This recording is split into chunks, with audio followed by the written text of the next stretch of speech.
Merci. Vous pouvez vous asseoir pendant un instant. Je suis désolé que vous ayez eu à rester debout comme ça. C'est qu'il y a eu un cas urgent juste au moment où je suis arrivé et il fallait que je m'en occupe. Un cas urgent, c'est quand quelqu'un arrive ici et qu'il est dans l'obligation de repartir. Nous essayons de nous en occuper sur le champ, du fait qu'il ne peut pas rester. Je suppose que beaucoup se demandent pourquoi nous ne faisons pas directement passer la ligne de prière sur l'estrade.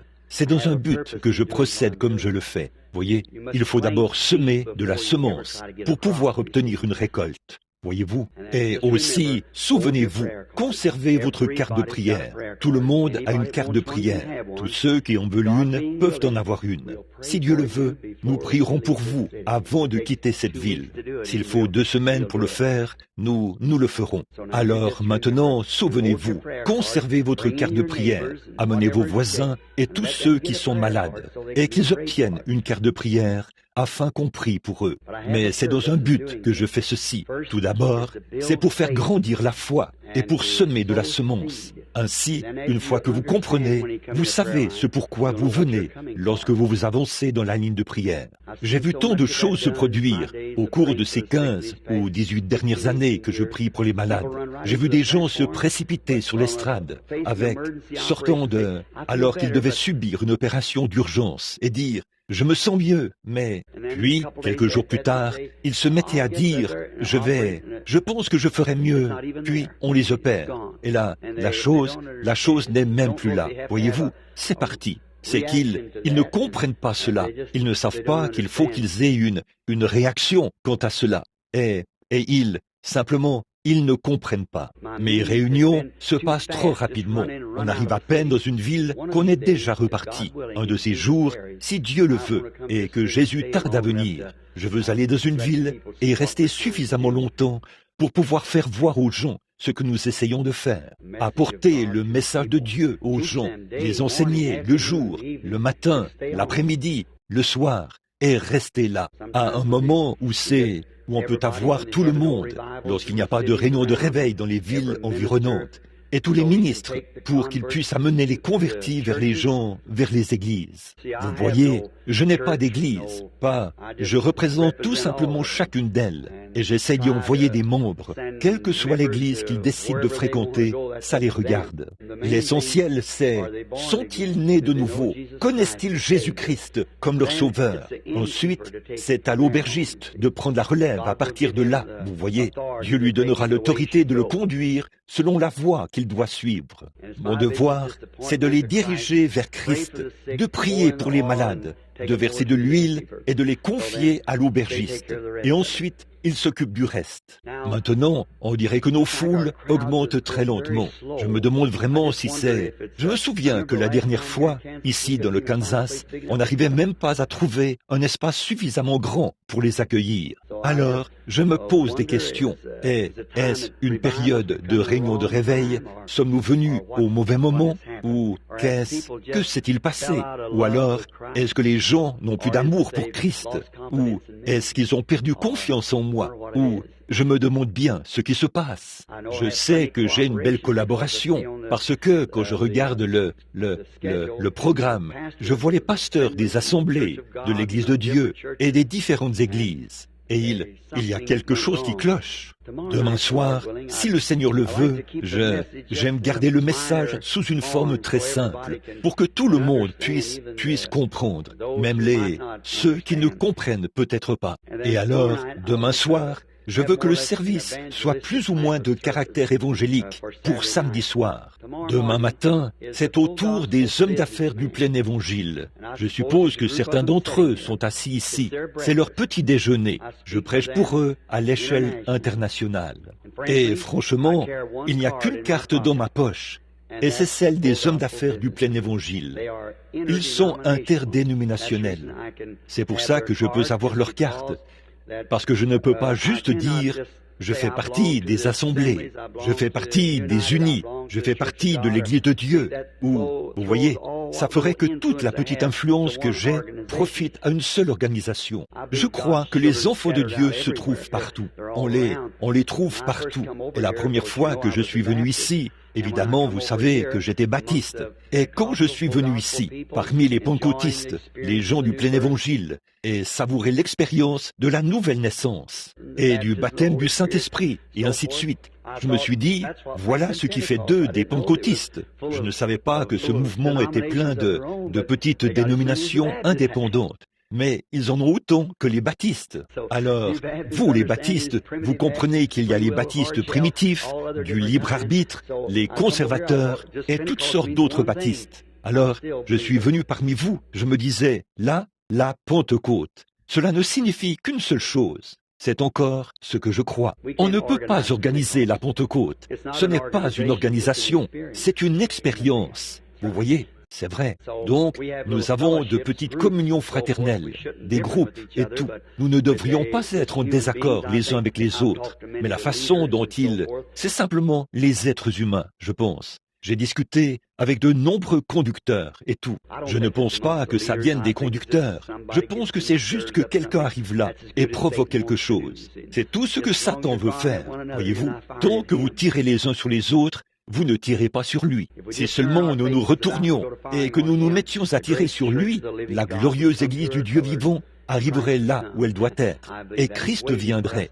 Je crois cela. Il attend que nous le fassions. Et j'ai fait tout mon possible au cours de ces 18 années que j'ai passées sur le champ de mission pour essayer de rassembler les gens, pour faire en sorte que tous les cœurs soient unis et que toutes les tentes s'étendent au-delà de la ligne de démarcation. Comme l'a dit frère Grant il n'y a pas longtemps au Texas, je tenais une série de réunions avec lui. Il a dit, frère Branham, j'aime cette idée. Il a dit, vous savez, ça me rappelle un homme qui, des voisins, s'était procuré des canards, et chacun d'eux les avait mis dans sa cour arrière, dans une petite mare d'eau qu'ils avaient entourée d'une clôture. Il a dit, eh bien, vous savez, il s'est mis à pleuvoir, et à pleuvoir. Vous savez à quel point frère Grant parle lentement, a-t-il dit, cette mare d'eau a continué à monter dans chaque cour, au point de passer par-dessus les clôtures. Et il a dit, les canards se sont mis à nager partout. Ils n'étaient plus entourés d'une clôture. Alors je pense que si seulement nous pouvions laisser la marée des bénédictions de Dieu monter encore et encore, voyez-vous, jusqu'à ce que nous soyons tous dans le même étang ou le même lac. Après tout, nous le sommes. Ce sont de petits credos et tout ça qui nous sépare. Mais en tant qu'enfants de Dieu, nous sommes tous d'une même famille. Dieu. Une fois, un homme avait un champ de maïs. Un autre homme avait aussi un champ de maïs. Un aviateur les survolait et disait « Regarde le maïs de celui-ci et le maïs de celui-là. Quel beau champ de maïs !» Ce maïs a poussé encore et encore, si bien qu'au bout d'un certain temps, il a dépassé la clôture et a formé un seul grand champ de maïs. Je pense que c'est comme ça que ça devrait se passer. Si nous grandissons un peu, mais aussi longtemps que nous serons immatures, nous continuerons d'être entourés de clôtures. Mais quand nous deviendrons matures, il n'y aura plus de différence dans le champ. Nous formerons tous un seul grand champ. Puisse Dieu accorder que ce jour-là arrive et que je puisse le voir avant de partir. Maintenant, souvenez-vous, le petit déjeuner des hommes d'affaires aura lieu demain matin était-ce au Ramada ou l'auberge Holiday, à l'auberge Holiday. Et tout le monde est invité. Et je pense qu'il y aura des billets là-bas, ou quel que soit le moyen qu'ils utilisent. Et ces hommes d'affaires du plein évangile, pour vous, les hommes d'affaires qui sont ici, c'est un beau groupe de gens. Je vous le dis, je pense que tous les hommes du plein évangile devraient y être, pour avoir la communion fraternelle. C'est tout à fait vrai. Ils ont de belles choses. Et comme je leur ai dit, je prêche pour eux dans le monde entier. Mais dès qu'ils en auront fait une dénomination et qu'ils se mettront à dresser des barrières, je leur rendrai ma carte. Ah oui, ça, je n'en veux pas. Il faut que ce soit ouvert à tout le monde. Or, vous savez, Jacob a creusé un puits et les Philistins l'en ont chassé et il l'a appelé malice. Il a creusé un autre puits qu'il a appelé querelle. Puis il a creusé le puits suivant et a dit, il y a de la place pour nous tous. Donc, nous buvons à ce puits-là maintenant, où il y a de la place pour nous tous, pour tout le monde. Bon, est-ce que tout le monde se sent bien? Dites Amen. C'est bien. Ça sonnait bien. J'aime ça. Amen signifie qu'il en soit ainsi. Quelqu'un, une fois, alors que je prêchais, il y avait là un jeune homme qui était membre de la première église baptiste, lorsque j'étais membre de l'église baptiste missionnaire, et j'étais en train de prêcher. Il y avait là une sœur à qui ça plaisait beaucoup, et elle s'était mise à pleurer et à pousser des cris. Il était un très bon joueur de baseball, et il m'a rencontré quelques jours plus tard. Il a dit, « Billy, je suis venu t'écouter hier soir, mais, a-t-il dit, je n'ai pas pu t'écouter à cause de tous ces gens qui disaient Amen. » Et j'ai dit, « Oh !»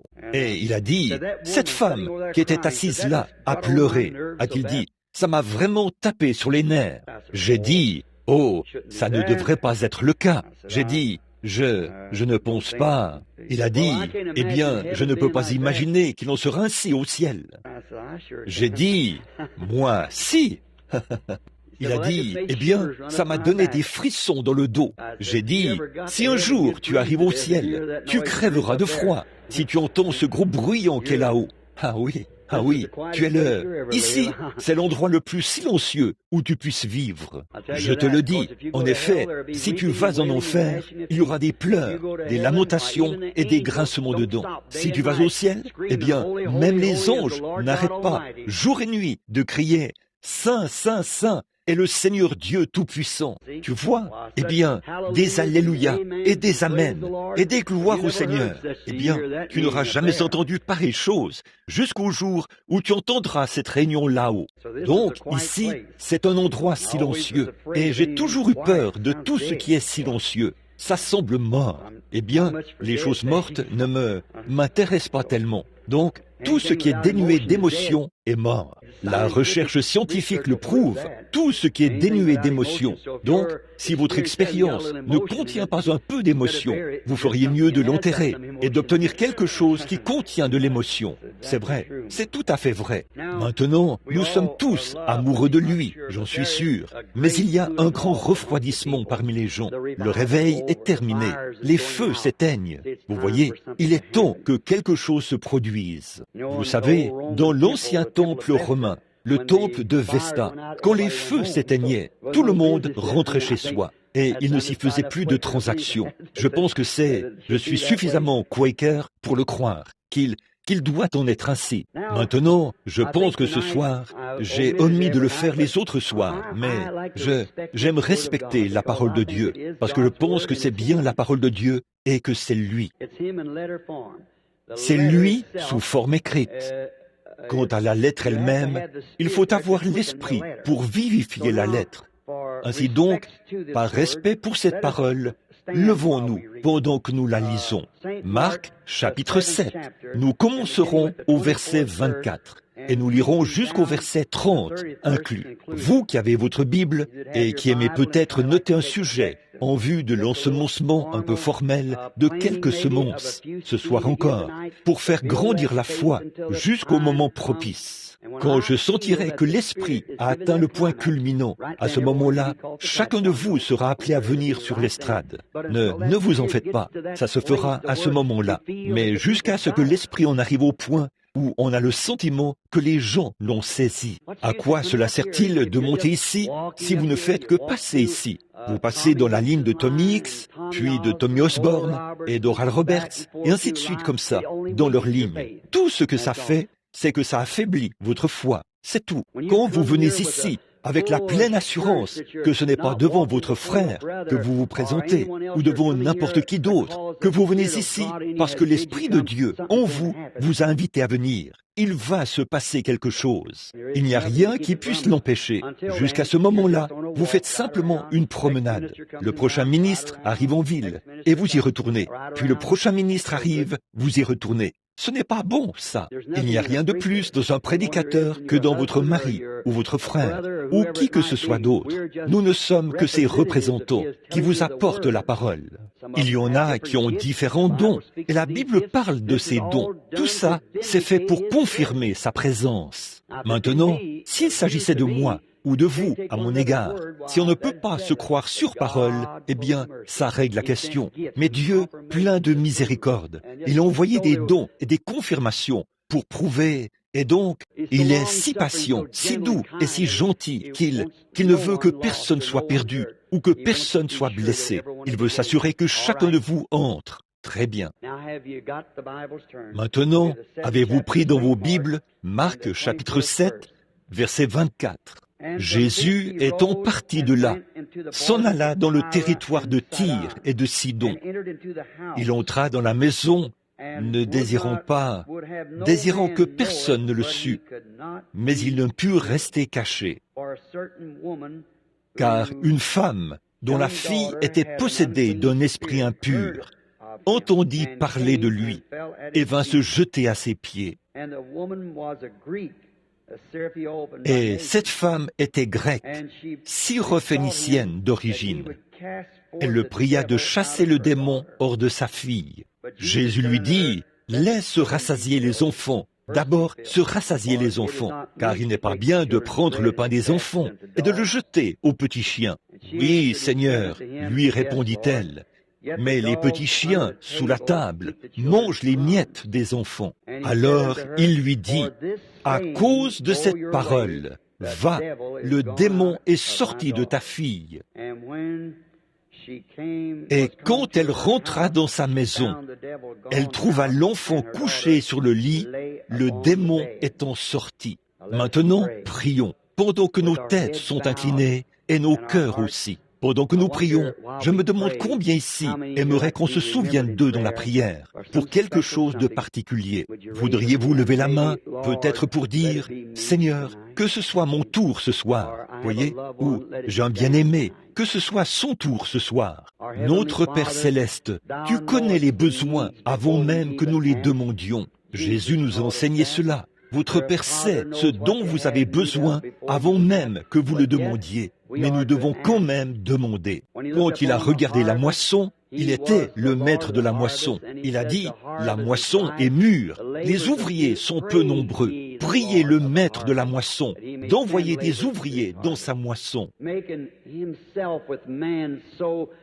Il s'est tant uni à l'homme qu'il agit uniquement par l'intermédiaire d'agents humains. Il a choisi l'homme pour qu'il travaille pour lui. Il aurait pu choisir le soleil pour prêcher l'Évangile. Il aurait pu choisir les vents ou les arbres ou les étoiles. Mais il a choisi l'homme, à l'intérieur duquel il se voile, il se cache de l'incroyant. Il se révèle à qui il veut. Seigneur Dieu, nous ne sommes ici ce soir dans aucun autre but que de te voir te révéler à nous, en pardonnant les péchés que nous avons commis et en nous aidant et en encourageant les saints le long du chemin, en sauvant les pécheurs, en appelant les rétrogrades à revenir à la communion avec le Père Céleste et à l'Église des croyants, les premiers-nés. Accorde-le, Seigneur. Tu sais ce qu'il y a derrière chacune de ces mains qui se sont levées. Tu sais ce qu'il y avait là-dessous, dans leur cœur. Tu connais leurs désirs. J'offre ma prière pour eux, afin que tu accordes à chacun d'eux leurs désirs. Mes mains aussi étaient levées, Seigneur. Veuille exaucer nos requêtes. Bénis la lecture de ta parole. Et maintenant, alors que nous prenons un sujet, nous te prions de nous en dévoiler le contexte, afin que nous puissions mieux connaître le Seigneur.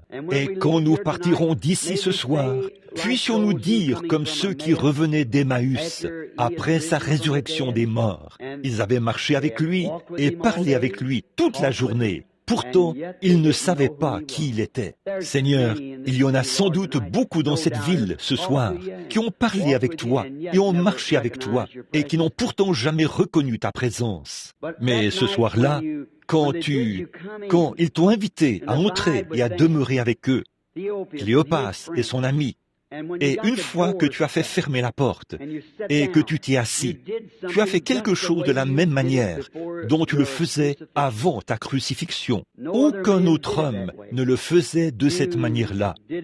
Tu l'as fait à ta manière et par cela ils ont su que tu étais le Christ ressuscité. Et tu as vite disparu de devant eux. Et le cœur léger, rempli de joie, ils sont rapidement allés retrouver les autres apôtres et ont dit, « Il est réellement ressuscité des morts. » Et ce soir, au moment de quitter ce bâtiment, puissions-nous te voir entrer en scène et faire les mêmes choses que tu faisais avant ta crucifixion. puisque tu as promis que tu le ferais de nouveau dans les derniers jours. Et accorde, Seigneur, qu'au moment où nous partirons, nous ferons comme eux et dirons, notre cœur ne brûlait-il pas au-dedans de nous alors qu'il nous parlait en chemin, car c'est en son nom et pour sa gloire que nous le demandons. Amen. Vous pouvez vous asseoir.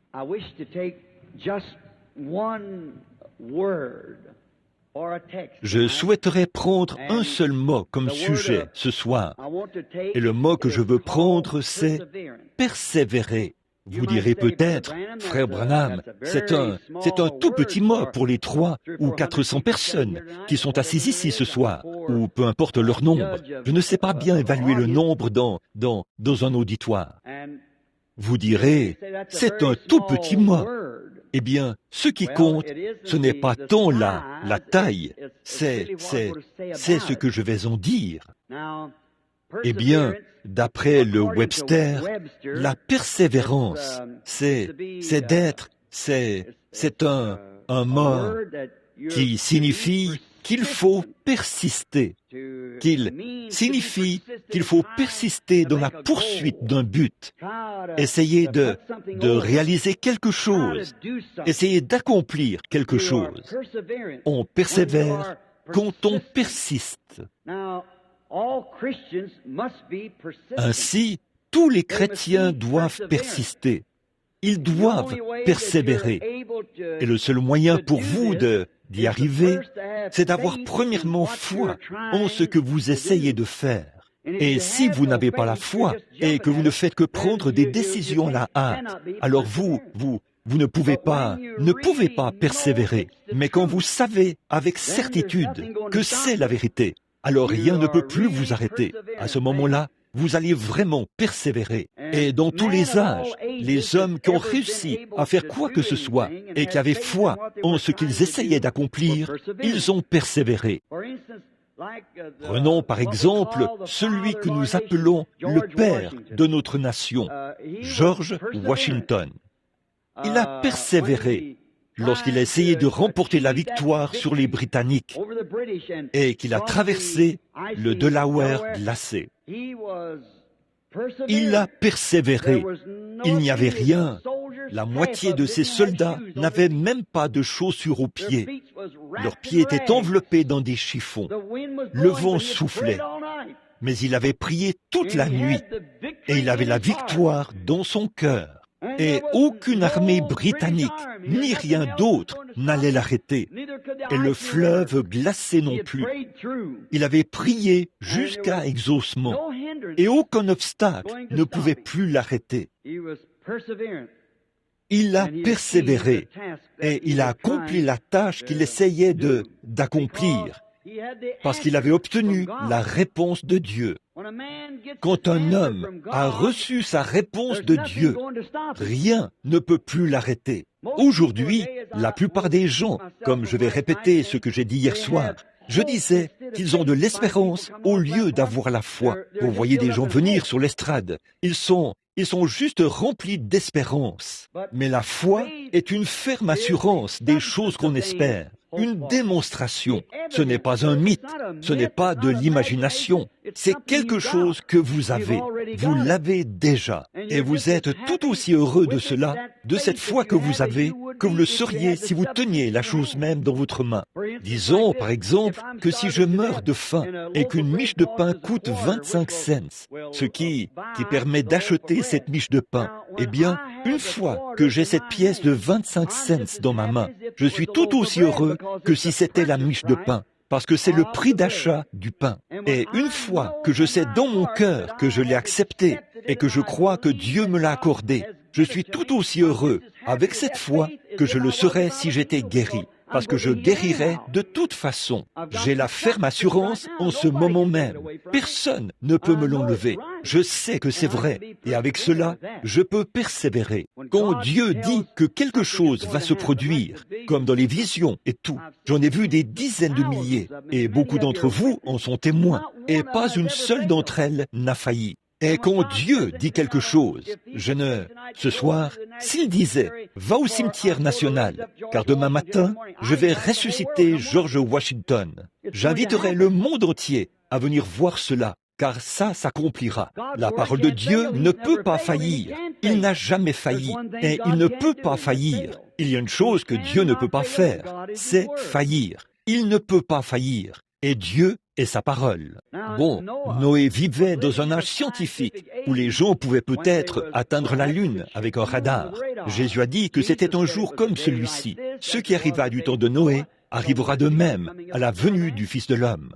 Eh bien, nous le savons, nous voyons les pyramides là-bas en Égypte.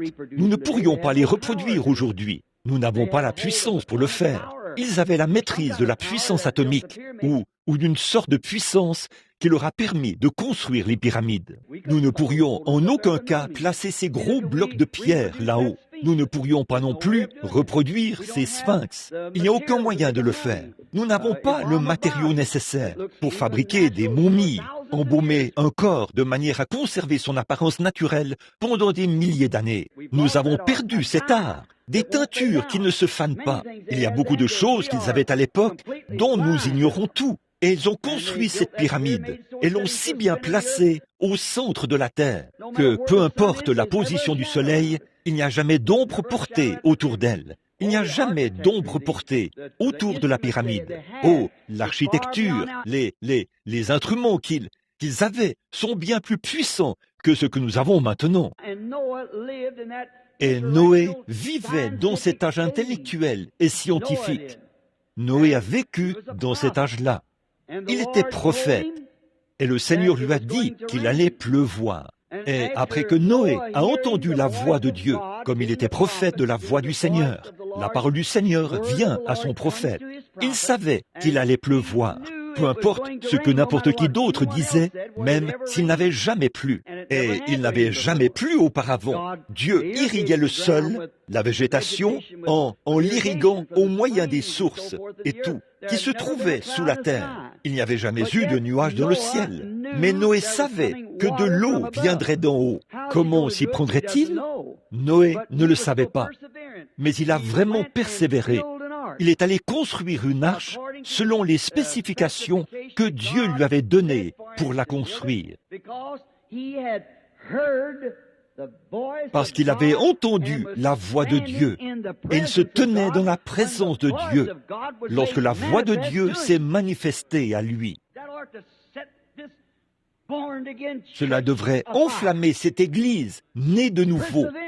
Persévérer. Peu m'importe le nombre de critiqueurs qui s'en moquent, le nombre de gens qui disent que c'est impossible, puis qui vont partout prouver leur dire par la science, et ils utilisent un radar pour atteindre la Lune et démontrer qu'il n'existe pas d'eau dans les cieux. Mais Noé savait que si Dieu, il s'était tenu dans sa présence, et il était le Dieu qui lui avait parlé, et il était clairement identifié, c'était la parole de Dieu. Puisqu'il s'était tenu dans la présence de Dieu, il a persisté. Il était décidé à construire cette arche de toute façon.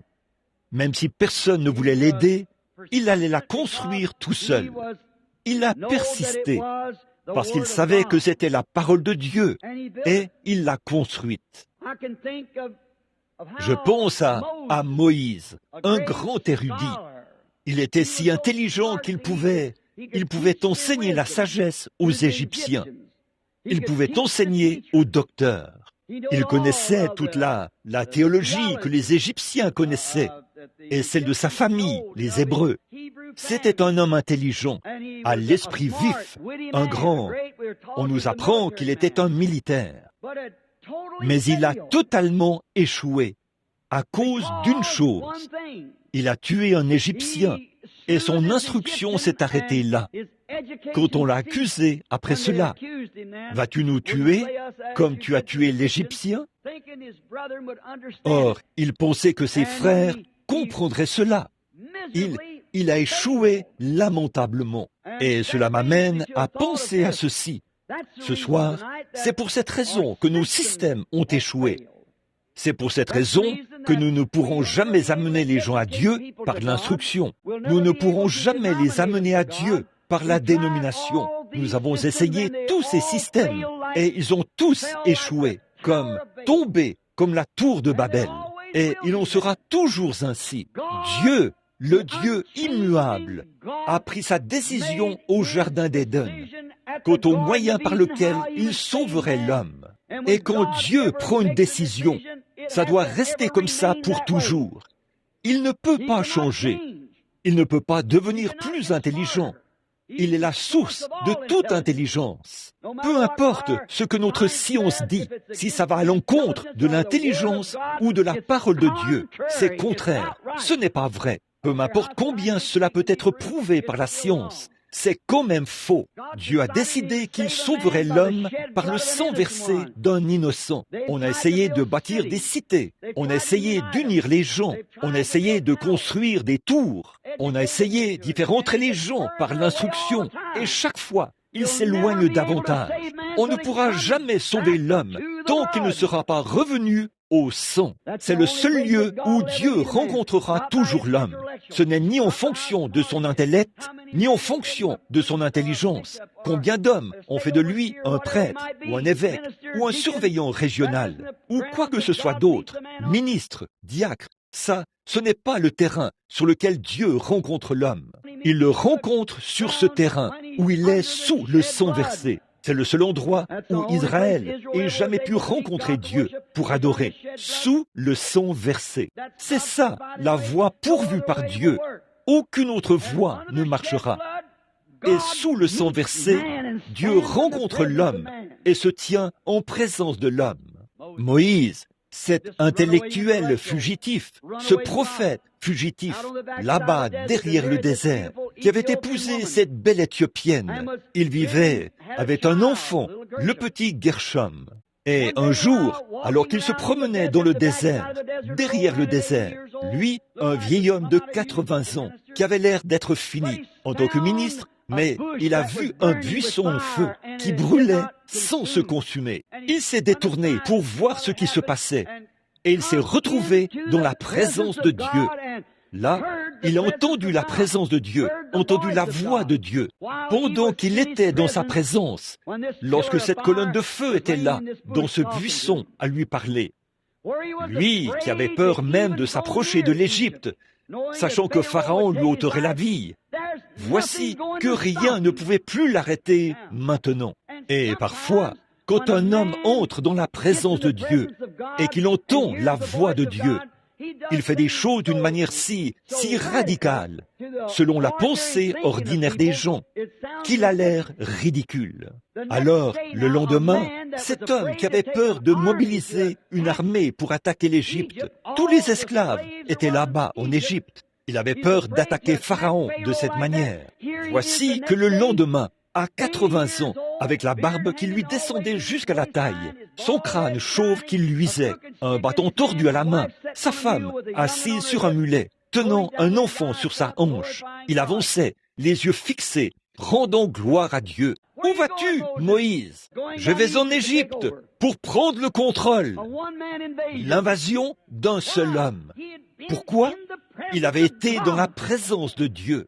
Il avait vu ce que Dieu pouvait faire avec un bâton. Il ne savait pas ce qu'il pouvait faire avec une armée. Il savait ce qu'il pouvait faire avec un bâton. Je ne sais pas ce qu'il peut faire avec une dénomination. Je sais ce qu'il peut faire avec un seul homme qui s'abandonne complètement à lui. Tout ce qu'il lui faut, c'est une seule personne. Ça, c'est vous. Alors, il persévère. Rien ne pourra plus l'arrêter. Moïse était entré dans la présence de Dieu. Il avait entendu sa voix au moyen d'un signe miraculeux. Il savait qu'il était un feu dévorant. Et voici qu'il était dans la colonne de feu, là-bas, dans un buisson. Toute son instruction et toute sa théologie s'étaient évanouies. Et il savait une chose, il y avait un Dieu et il avait reçu ses ordres. Un bâton tordu suffisait. Il avait été dans la présence de Dieu. Le nombre d'hommes formés que comptait l'Égypte n'y changeait rien. Aucune de ces choses n'avait d'importance pour Moïse. Il avait été dans la présence de Dieu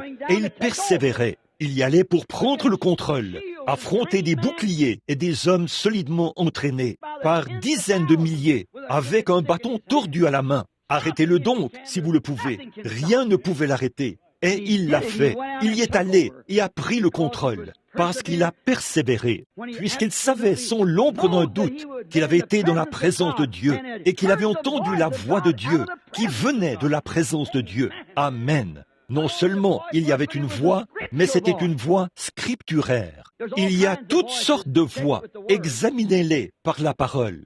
La voix dit: « Je suis le Dieu d'Abraham, d'Isaac et de Jacob. J'ai promis de délivrer ces gens. Le temps est venu. J'ai entendu leurs gémissements. J'ai vu leurs chefs de corvée les accabler. Et je me suis souvenu de ma promesse. Je suis descendu pour les délivrer. Et je t'envoie pour le faire. » C'était suffisant. Il avait vu sa gloire et il est parti.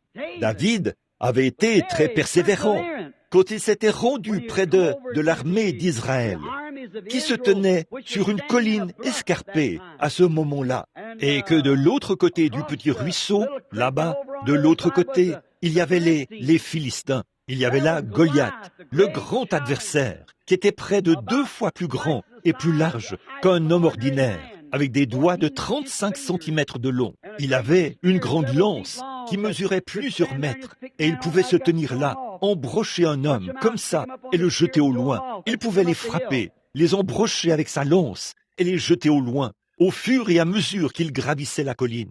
Et quand l'ennemi sait qu'il a le dessus sur vous, il aime se vanter. Alors il a dit: « Ne faisons pas couler beaucoup de sang. » Il a dit: « Saül, envoie l'un de tes hommes ici pour me combattre.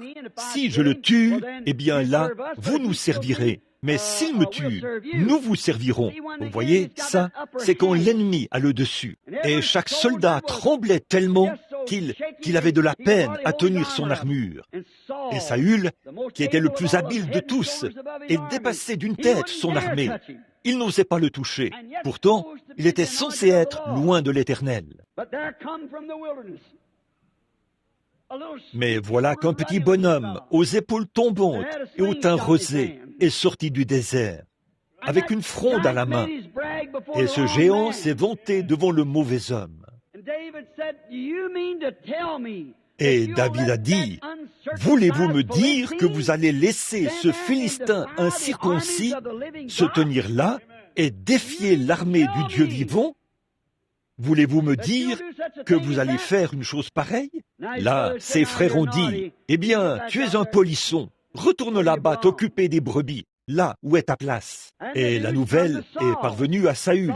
Saül a dit: « Faites venir ce jeune homme ici, que je le voie. » Et quand il est arrivé, c'était un petit bout d'homme, au teint rosé et aux épaules voûtées, qui se tenait là. Il avait probablement les cheveux qui lui pendaient devant les yeux. Il a dit: « Eh bien, tu ne peux pas combattre cet homme. » Il a dit: « Tu n'es rien d'autre qu'un petit gars, un petit gars au teint rosé. Tu es tout jeune. » Et cet homme est un guerrier depuis son enfance. Il a dit: « Tu ne peux pas le combattre. J'admire ton courage, mais c'est trop difficile. » Qu'est-ce qui s'est passé? Il a dit: « Je vais voir si tu peux utiliser mon armure. » Alors, il l'a revêtu de son armure.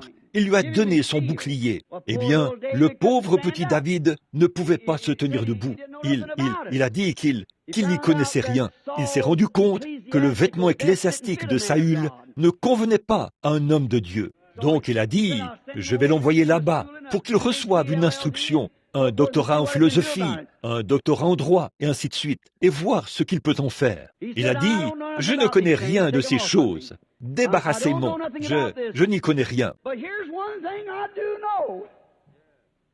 Mais voici une chose que je sais. Je gardais les brebis de mon père, et un lion est venu et en a attrapé une. Je l'ai poursuivi, parce que mon père m'avait chargé de garder ses brebis. Amen. Et tout bon berger est un gardien des brebis. » Et il a dit: « Je n'avais rien d'autre que cette fronde à la main, mais je l'ai frappé et il est tombé. Et quand il s'est levé pour m'attaquer, je l'ai tué. Puis un ours est venu et en a attrapé une. J'ai couru après lui et je l'ai arraché de sa gueule. Et quand il s'est dressé contre moi, je l'ai tué. » Et il a dit: « À combien plus forte raison, le Dieu d'Israël, le Dieu du ciel, livrera-t-il entre mes mains ce Philistin incirconcis? » Ce jeune homme a persévéré parce qu'il savait de quoi il parlait.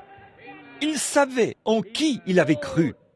et il avait la pleine conviction qu'il avait la puissance de garder ce qu'il lui avait confié jusqu'à ce jour-là.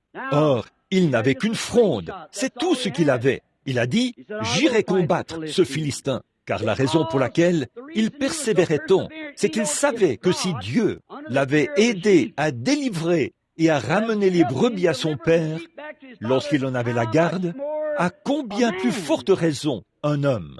Maintenant, réfléchissez à ça, tous les ministres. Et c'est ce que nous ressentons pour vous, les brebis, ce soir. Le diable est venu et vous a frappé d'une maladie. C'est vrai, il vous a arraché la bonne santé. Je n'ai pas de doctorat en philosophie, je n'ai pas de doctorat en droit, je n'ai même pas terminé mes études primaires, mais je sais ce que j'ai. Je viens vous chercher ce soir pour vous ramener au vert pâturage et aux eaux paisibles. C'est pour ça que nous sommes ici, sur l'estrade ce soir. C'est pour venir vous chercher, vous arracher de la main du lion là-bas et vous ramener. Soyez patients, écoutez attentivement et observez. Essayez de voir ce que nous essayons de faire. Nous essayons de vous aider. Donc, David a été très persévérant parce qu'il savait en qui il avait cru et il était persuadé qu'il était capable de confier, que ce qu'il lui avait confié, il avait la puissance de le garder. Nous voyons que Samson, un autre grand juge d'Israël, en fait, certains s'imaginent que Samson avait des épaules larges comme une porte de grange. Dans ce cas, il n'y aurait là rien d'étrange. Si on voyait un tel homme capable de soulever les portes de Gaza et de s'en aller avec, ou de saisir un lion et de le déchirer. Mais vous savez, Samson n'était qu'un petit bout, dans le langage de la rue, un petit gringalet, un petit bout d'homme, une petite femmelette, un fils à maman, aux cheveux bouclés. Cette tresse, c'était quelque chose d'étrange, alors qu'on croirait qu'un homme, un grand gaillard mesurant 3 mètres, serait capable de saisir un lion, bien sûr, et le tuer. Mais ce qui est étrange, c'est que ce petit homme-là paraissait sans défense, jusqu'à ce que l'Esprit du Seigneur vienne sur lui. Ce n'était pas Samson, c'était l'Esprit du Seigneur. Voilà pourquoi ce n'étaient pas les apôtres. Jésus les a tous choisis, alors que pratiquement tous n'avaient même pas assez d'instructions pour signer leur nom. Il n'a pas choisi des sacrificateurs. Il n'a pas choisi des théologiens. Il a choisi des pêcheurs et des bergers, les hommes du peuple sans instruction, afin qu'ils puissent les prendre en main, prendre un rien et en faire quelque chose. Voilà sa nature. Donc, il ne prend pas des gens formés dans des écoles et des érudits. Il prend quelque chose qui est conscient qu'il n'est rien. Il y entre et on fait quelque chose. Nous voyons que ce Samson était un Naziréen. Il avait 7 petites tresses qui lui descendaient dans le dos. Et quand l'Esprit du Seigneur venait sur lui, il ne craignait rien. Pourquoi? Il persistait aussi longtemps qu'il pouvait sentir ce vœu de Naziréa sur lui. Tant qu'il pouvait tendre la main et toucher ses tresses, il savait qu'il était dans la volonté de Dieu et que rien ne pouvait le lier. La ville ne pouvait pas le lier. Un lion ne pouvait pas le tuer. Il a pris la mâchoire d'un mulet, une mâchoire desséchée, et avec cela, il a battu 1000 Philistins. Savez-vous que ces casques d'airain, avaient plus de 2 cm d'épaisseur? Savez-vous ce qui se serait passé lorsqu'un vieil os desséché du désert aurait frappé sur cela? Eh bien, il se serait brisé en 1 million de morceaux. Mais il s'est tenu là, tout seul, avec cette mâchoire de mulet, à les frapper sur la tête, et il a tué 1000 Philistins. Pourquoi? Il a persisté. Chaque fois qu'il frappait, il sentait ce vœu de Naziréa bouger derrière lui. À combien plus forte raison, ce soir, l'Église, vous qui prétendez être nés de l'Esprit de Dieu, vous venez à la réunion et vous voyez la confirmation de Jésus-Christ ressuscité. Et vous prétendez être remplis du Saint-Esprit. Mais vous pouvez rester là, sans rien faire, et laisser Satan se jouer de vous comme il le fait. C'est étrange. Tant que vous pouvez sentir la présence du Saint-Esprit et savoir que c'est sa parole et sa promesse pour ce jour-ci, vous devriez persister et continuer le combat jusqu'à ce que ce soit terminé. Persévérez, tenez-vous-y. Dieu l'a promis. Ce n'est pas vous, c'est Dieu. Qu'en est-il de la petite Vierge Marie? Je m'adresse maintenant à vous, les femmes. Eh bien, elle n'était qu'une jeune fille ordinaire qui vivait dans une ville vraiment méchante, bien pire que Topeka. C'est là qu'elle vivait, mais elle menait une vie pure et droite, et elle était fiancée à un homme du nom de Joseph. Et un jour, alors qu'elle se rendait au puits pour chercher de l'eau, une grande lumière est apparue devant elle. Un ange s'est présenté à elle. C'était Gabriel, et il lui a dit qu'elle allait avoir un enfant sans connaître d'homme. Et il lui a aussi parlé de sa cousine Élisabeth, femme de Zacharie, qui était avancée en âge et qu'elle avait conçu dans sa vieillesse. Et là, quant à Marie, vous pouvez vous imaginer combien elle allait être la risée des gens lorsqu'ils pensaient à cette jeune fille qui sortait avec cet homme, une relation stable. Et voilà qu'elle apparaît enceinte. Mais ça ne changeait rien pour elle. Elle avait été dans la présence de Dieu. Elle avait entendu la voix de Dieu. Elle ne se préoccupait pas du mépris des gens, ou du rire des gens, ou de ce qu'ils en disaient. Elle persistait. Et la voilà partie dans cette région montagneuse. Et les femmes d'alors n'étaient pas comme celles d'aujourd'hui, qui se présentent là dehors en short. Et même quelques jours avant l'accouchement, elles sortent dans la rue et s'affichent devant les hommes. C'est une honte pour l'humanité. C'est vrai. Elle se cachait. Donc, la petite Marie est allée là, avant d'être mère. Elle est allée dans les collines de Judée pour aller voir Élisabeth. Entre-temps, Élisabeth s'était cachée, et sans doute qu'un matin, alors qu'elle regardait à travers le rideau, elle a vu venir cette jeune dame qui arrivait en toute hâte, et elle a reconnu que c'était sa cousine, Marie. Et les femmes, là, elles aimaient se voir. Elles comptaient tellement l'une pour l'autre. Elle est donc sortie rapidement. Peut-être, elle l'a entourée de ses bras, l'a étreinte, et elle l'a saluée. Et elle a dit, « J'ai appris que tu vas être mère. » Oui. Elle a dit, « Tu sais, moi aussi, je vais être mère. » Oh, Joseph et toi êtes déjà mariés? Non, nous ne sommes pas mariés. Et elle a vu qu'on pouvait voir qu'elle allait être mère. Elle a dit, « Ma chérie, veux-tu dire que Joseph et toi n'êtes pas encore mariés et que tu vas être mère? » Oui. Comment est-ce possible?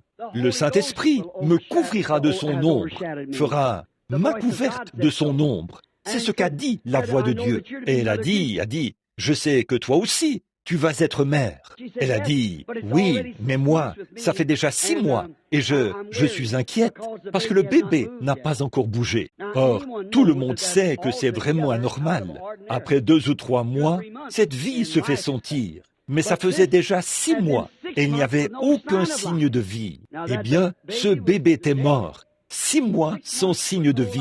Elle a dit qu'elle était inquiète à ce sujet. Elle a dit, « Mais le Saint-Esprit est venu sur moi », a dit Marie à Élisabeth. « Le Saint-Esprit est venu sur moi. Il m'a couverte de son ombre. Puis il m'a dit que j'aurais un fils, qu'il serait le Fils de Dieu, et que je lui donnerais le nom de Jésus. » Et dès que ce nom humain de Dieu, Jésus, a été prononcé par des lèvres mortelles, par un être humain, un bébé mort est revenu à la vie dans le sein d'une femme et a reçu le Saint-Esprit. Et si cela peut avoir un tel effet sur un bébé mort dans le sein de sa mère, quel effet cela devrait-il avoir sur une Église née de nouveau? La première fois que le nom de Jésus-Christ a été prononcé par des lèvres mortelles, un bébé mort dans le sein de sa mère est revenu à la vie et a reçu le Saint-Esprit. Comment la mère de mon Seigneur vient-elle auprès de moi? A dit Élisabeth, car aussitôt que ta salutation a frappé mon oreille, l'enfant a tressailli d'allégresse dans mon sein. Et aujourd'hui, nous prétendons avoir ce Saint-Esprit. Et avec cela, nous sommes lâches. Nous avons peur d'aller de l'avant. Il nous faut persister. Si nous avons le vrai Saint-Esprit, le Saint-Esprit authentique, nous persisterons. Là, je vais loin, je m'éloigne de mon sujet. Et là, c'est presque le moment de commencer la ligne de prière maintenant. Et je n'ai même pas encore touché à mon sujet. Le temps est trop court. Cette femme dont nous parlons, cette syrophénicienne, elle était grecque et elle avait entendu parler de Jésus. Eh bien, la foi vient de ce qu'on entend la parole de Dieu. Et elle avait entendu. Et d'une manière ou d'une autre, la foi trouve une source que les autres ne voient pas. Un médecin pourrait dire, « Mon enfant, j'ai fait tout mon possible pour toi. » Il est au bout de sa route. Ça, c'est tout ce que l'homme peut faire. Il voit que la chose est à un stade avancé. Il n'y a rien qu'il puisse faire à ce sujet. Mais voyez-vous, la foi trouve une source dont il ne sait rien. La science ne peut pas en donner la preuve. Parce que la foi, toute l'armure de Dieu est surnaturelle. L'armure de Dieu, qu'est-ce que c'est? L'amour. L'amour, qu'est-ce que c'est? Prouvez-moi par la science que l'amour existe. Où est-ce que ça se trouve? Vous, combien aiment? Levez la main. Vous aimez votre femme? Aimez votre frère? Aimez vos amis? Eh bien, je voudrais que quelqu'un, par une preuve scientifique, m'indique quelle partie de vous est l'amour. Où en achetez-vous? À quelle pharmacie? J'en veux beaucoup de l'amour. La joie. Vous avez la joie? La paix, la longanimité, la douceur, la patience. Qu'est-ce que c'est? Tout cela est surnaturel. Dieu est surnaturel. On ne prouve pas Dieu par la science. On croit Dieu. On y croit. Si on n'y croit pas, alors l'homme qui déclare que tout ce qui n'est pas scientifique, tout ce qui n'est pas orthodoxe, n'est pas vrai. Alors cet homme-là ne pourra jamais être chrétien. Il doit croire. C'est par la foi que nous croyons Dieu. Ce n'est pas par l'instruction ni par la théologie, mais c'est par la foi qu'on est sauvé. Remarquez, la foi trouve une source que les autres ne voient pas. Sa parole est une épée. Hébreux 4:12 dit: la parole de Dieu est plus tranchante qu'une épée à deux tranchants. Elle discerne les pensées et les intentions du cœur. C'est la parole de Dieu. Et la seule chose qui peut tenir cette épée, c'est la main de la foi. Rien d'autre ne peut le faire. Rien d'autre. Vous devez voir une chose. Autrement, scientifiquement, vous, par la science, par l'instruction, vous ne pouvez pas tenir cette épée-là. Vous ne pouvez pas y arriver par l'instruction. C'est trop tordu, trop compliqué. Vous ferez que cela. Elle essaiera de nier ce qu'elle affirme et tout.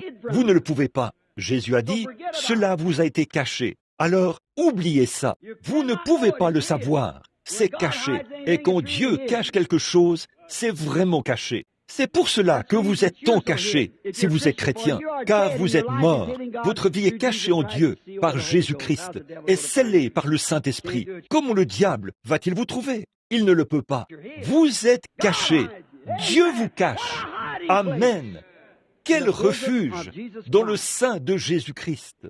Or, la foi la tient, elle la manie. Eh bien, il se peut que vous ne soyez pas assez fort, ce bras de la foi, pour tailler un passage à travers les choses et passer là comme certains le font.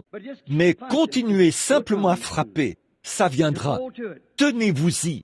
Elle avait beaucoup d'obstacles, cette petite femme grecque, mais sa foi n'en avait aucun. La foi n'a pas d'obstacle du tout. Il n'y a rien qui puisse faire obstacle à la foi. Peu m'importe ce que qui que ce soit d'autre dit, rien ne fait obstacle à la foi. Voyons un peu certains des peut-être qui auraient pu se dresser sur son chemin. Elle aurait pu. Les gens lui ont peut-être dit, tu es grec. Ta dénomination ne parraine pas sa réunion, mais elle a quand même persisté. Elle y est quand même allée, parce qu'elle en avait entendu parler. Et la foi vient de ce qu'on entend, pas de la collaboration, mais de ce qu'on entend. Remarquez, on lui a peut-être dit ceci, tu es grec, tu n'es pas de leur catégorie.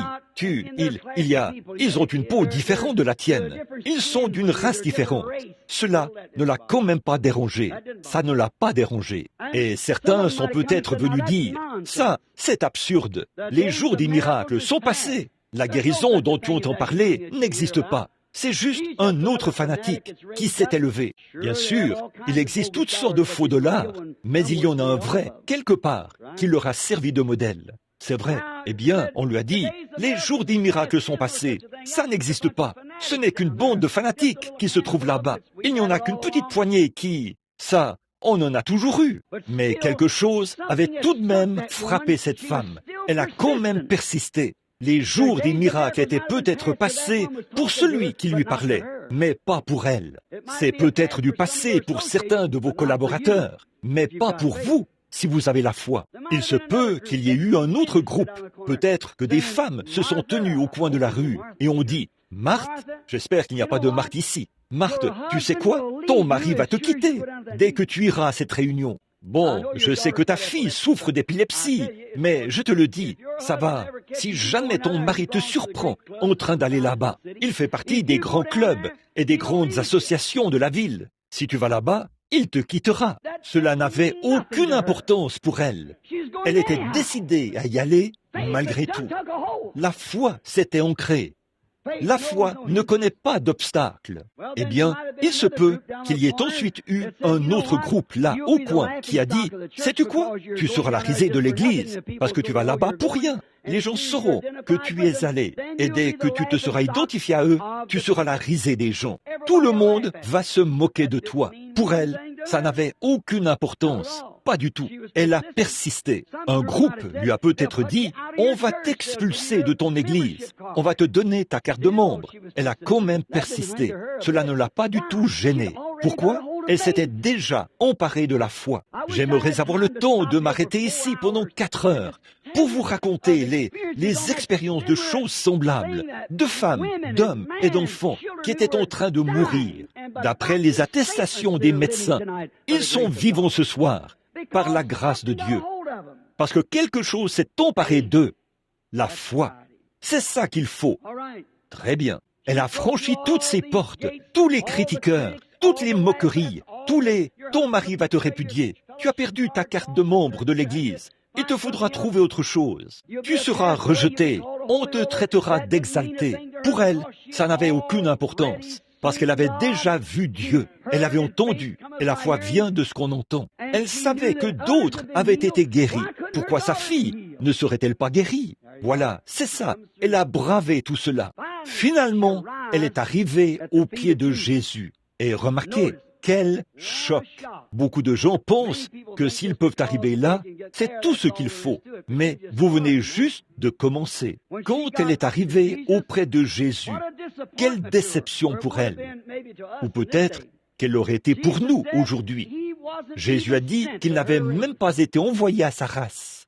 Si ça avait été certains de vous, les pentecôtistes d'aujourd'hui, eh bien, vous auriez levé le nez en l'air et vous seriez repartis en disant, est-ce de cela qu'il s'agit? Si on ne m'aime pas chez les assemblées, je vais adhérer aux unitaires. Si on ne m'aime pas là-bas, j'irai à l'église de Dieu. Je n'ai pas enduré ce genre de choses. Ah, c'est pour ça que les miracles ont disparu de l'église. C'est pour ça que la foi est disparue de l'église. Voyez? Même Jésus, le Dieu même. Écoutez ça. Le Dieu même qu'elle allait adorer et envers qui elle avait changé d'opinion et en qui elle en était venue à croire. Lorsqu'elle est arrivée devant lui, elle était traitée avec froideur. Vous souvenez-vous d'hier soir, lorsque je parlais des fleurs hybrides et tout? Le christianisme d'aujourd'hui est une reproduction. Ce n'est pas l'original. Si vous aviez le baptême originel, comme ce qu'ils avaient à l'époque, cette église pentecôtiste serait... Rien ne pourrait l'arrêter. Ce serait comme une maison en feu par temps sec, où souffle un vent chaud. Rien ne pourrait l'arrêter. Elle est en feu. Mais qu'en est-il aujourd'hui?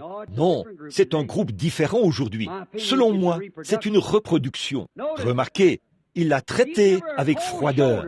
Aujourd'hui, il nous faut leur passer la main dans le dos. Je te promets que si seulement tu viens, je vais enregistrer ta carte ici dans mon registre, ta lettre, et je vais voir ce que je peux faire. Nous irons vers le conseil des diacres pour voir si nous ne pouvons pas te faire entrer dans le conseil des diacres ou quelque chose de ce genre. C'est comme ça qu'on est obligé de les traiter aujourd'hui. Vous voyez le type de personnes que nous avons? Mais même quand elle est arrivée là, il a dit, « Je n'ai même pas été envoyé à ta race. » Et en plus, ils ne sont rien d'autre qu'une bande de chiens. Oh là là, qu'aurions-nous fait? Qu'auriez-vous fait? Posez-vous cette question et soyez honnêtes. Que quelqu'un vous rabroue. Eh bien, si on ne prie pas pour vous dès le premier soir, vous déclarez que vous ne reviendrez plus jamais. Et vous prétendez avoir la foi? Certainement, oui. Maintenant, souvenez-vous, cette bande va dans le monde entier. Ce n'est pas seulement vous ici que je montre du doigt. Je montre tout le monde du doigt. Voyez? Oui, vous ne reviendrez pas. Non, vous ne pouvez même pas rester assis et écouter une réunion jusqu'à la fin. Vous voyez? Oui, j'ai la foi. Oui, mais elle était appelée un chien. C'est ce qu'il y a de plus vil ou c'est ce qu'il en était pour eux à cette époque-là, un animal impur. Bien sûr, aujourd'hui, c'est une idole. Là, une femme se procure un petit chien et l'entoure des soins d'une mère. Et elle pratique le contrôle des naissances, parce qu'elle veut aller à des soirées dansantes et à des fêtes, et faire toutes sortes de choses de ce genre. Elle n'a pas le temps de s'occuper de son enfant. Elle sait qu'on peut mettre le chien dans une petite cage quelque part et l'emporter avec soi. C'est tout à fait vrai, vous voyez. Elle pratique le contrôle des naissances, puis va à l'église et chante dans la chorale. Elle portait des shorts, des pantalons et tout le reste. Elle se dit chrétienne. Elle se coupe les cheveux et continue à dire qu'elle est en communion avec Dieu, alors que la Bible dit qu'elle ne l'est pas. C'est tout à fait vrai. Peu m'importe. Écoutez, vous dites, c'est juste un détail. Pourquoi en parlez-vous? Au commencement, une seule parole a causé toute maladie et toute mort. Le même Dieu, à la fin du livre, a dit, quiconque en retranchera une seule parole, ou y ajoutera une seule parole. Alors, peu importe ce que vous faites, combien vous prétendez être saint, combien vous sautez en l'air, et que vous pleurez, que vous parlez en langue, que vous courez d'un bout à l'autre de la salle, ou tout ce que vous voulez faire, ou que vous donnez aux pauvres, ou quoi que vous soyez, ce n'est pas ça. Vous avez transgressé cette parole. Et une fois que vous transgressez une seule parole, vous ne pouvez pas revenir à l'intérieur. C'est tout à fait vrai. Pas une seule parole. Vous acceptez un credo à la place de la parole, parce que ça vous convient mieux. C'est pour ça que les gens peuvent adhérer à l'église, aller à ceci, cela ou autre chose. Être là, ce n'est rien d'autre qu'un club. Ce n'est pas une église. On est dans l'église. On adhère à un club, mais on est dans une église. L'église, pas une église, l'église. Il n'y a qu'une seule église. Et je fais partie de la famille Branham depuis 55 ans, et on ne m'a jamais demandé d'adhérer à cette famille. J'y suis né, c'est vrai. Oui, elle a été rejetée, appelée un chien, mais elle a quand même tenu bon. Vous voyez, elle avait la foi. Elle était déçue par tous ses amis, déçue par les siens. Toutes sortes de choses essayaient de lui faire obstacle. Mais tout arrive de cette manière. Cela montre que Satan essaie de repousser la foi authentique, mais il ne peut pas le faire. Peu importe ce que n'importe qui dit, la foi est toujours là. Cette femme persiste. Elle continue à avancer. Elle est arrivée auprès de Jésus. Et Jésus a dit, « Je n'ai pas été envoyé à ta race. Je n'ai pas été envoyé à ton église. Ils ne collaborent pas. De toute façon, vous n'êtes rien d'autre qu'une bande de chiens. » Elle a quand même continué à avancer. Il a dit, « Moi, je suis venu pour guérir ceux-ci, les miens, pas pour vous guérir, vous. Il n'est pas bien que je prenne le pain des enfants pour le donner à vous, une bande de chiens. » Elle a dit, « C'est la vérité, Seigneur. » Amen. La foi admettra toujours que la parole est vraie. Amen. Eh bien, si vous voulez vous accrocher en credo, allez-y. Mais la foi, la vraie foi authentique, admet que la parole est la vérité. Elle a dit, « Oui, Seigneur. » Mais les petits chiens peuvent manger les miettes qui tombent de la table des enfants. Cela a tout réglé. Cela a tout réglé. Elle n'était pas une plante de serre chaude. Elle n'était pas de cette bande hybride, de soi-disant croyants, comme le lot que nous avons aujourd'hui. Elle avait une foi authentique. Elle a admis qu'il avait raison, mais elle ne voulait même pas tout le pain qui était réservé aux enfants. Elle ne voulait que les miettes. Ou bien on nous donne le meilleur, ou bien nous refusons tout en bloc. Nous nous en éloignerons, puis nous dirons, nous avons la foi. Si on ne me traite pas bien, je m'en vais. Ça, ce n'est pas la foi. Ce n'est pas la foi. La foi est là. Ce que j'essaie de vous dire, mes amis, nous aurons une ligne de prière ici, un de ces soirs, et je ne veux voir aucun brancard, aucun fauteuil roulant, aucune béquille, ni rien qui ne soit pas laissé ici par terre. Et je veux voir les gens ressortir en marchant. Voyez, si vous ne venez pas en vous en approchant comme il faut, vous n'obtiendrez rien. C'est vrai, vous vous contentez de passer dans la ligne. Quelqu'un pose sa main sur vous et vous ressortez. Ça ne vaut rien. Vous devez savoir ce que vous venez. Celui qui vient à Dieu doit croire. Observez, souvenez-vous, elle n'avait jamais vu de miracle. Elle était grecque, elle savait, elle était des nations, elle n'avait jamais vu de miracle. Et pourtant, elle avait la foi qu'une telle chose existait. Et année après année, et jour après jour, nous voyons des miracles. Et nous n'arrivons pas à nous accrocher pendant 1 heure ou 2. Elle était comme Rahab, la prostituée. Rahab ne voulait pas, cette femme des nations. Son désir n'était pas de voir comment Josué portait ses vêtements, ni de voir Josué. Elle a dit, j'ai entendu et je crois. C'est tout. Elle avait entendu et elle avait cru. Jésus a dit, à cause de cette parole, elle s'était approchée du don de Dieu comme il faut. Souvenez-vous, elle est la première personne des nations sur qui un miracle a été accompli. Du fait de sa foi, la foi admet que la parole est vraie. Elle s'humilie comme elle le fait aujourd'hui.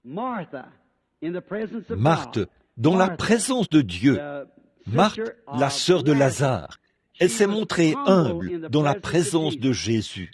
Et elle a persévéré quand elle est arrivée là. Elle a dit, Seigneur, si tu avais été ici, mon frère ne serait pas mort. Mais même maintenant, tout ce que tu demanderas à Dieu, Dieu te l'accordera. Il a dit, je suis la résurrection et la vie. Celui qui croit en moi vivra, quand même il serait mort.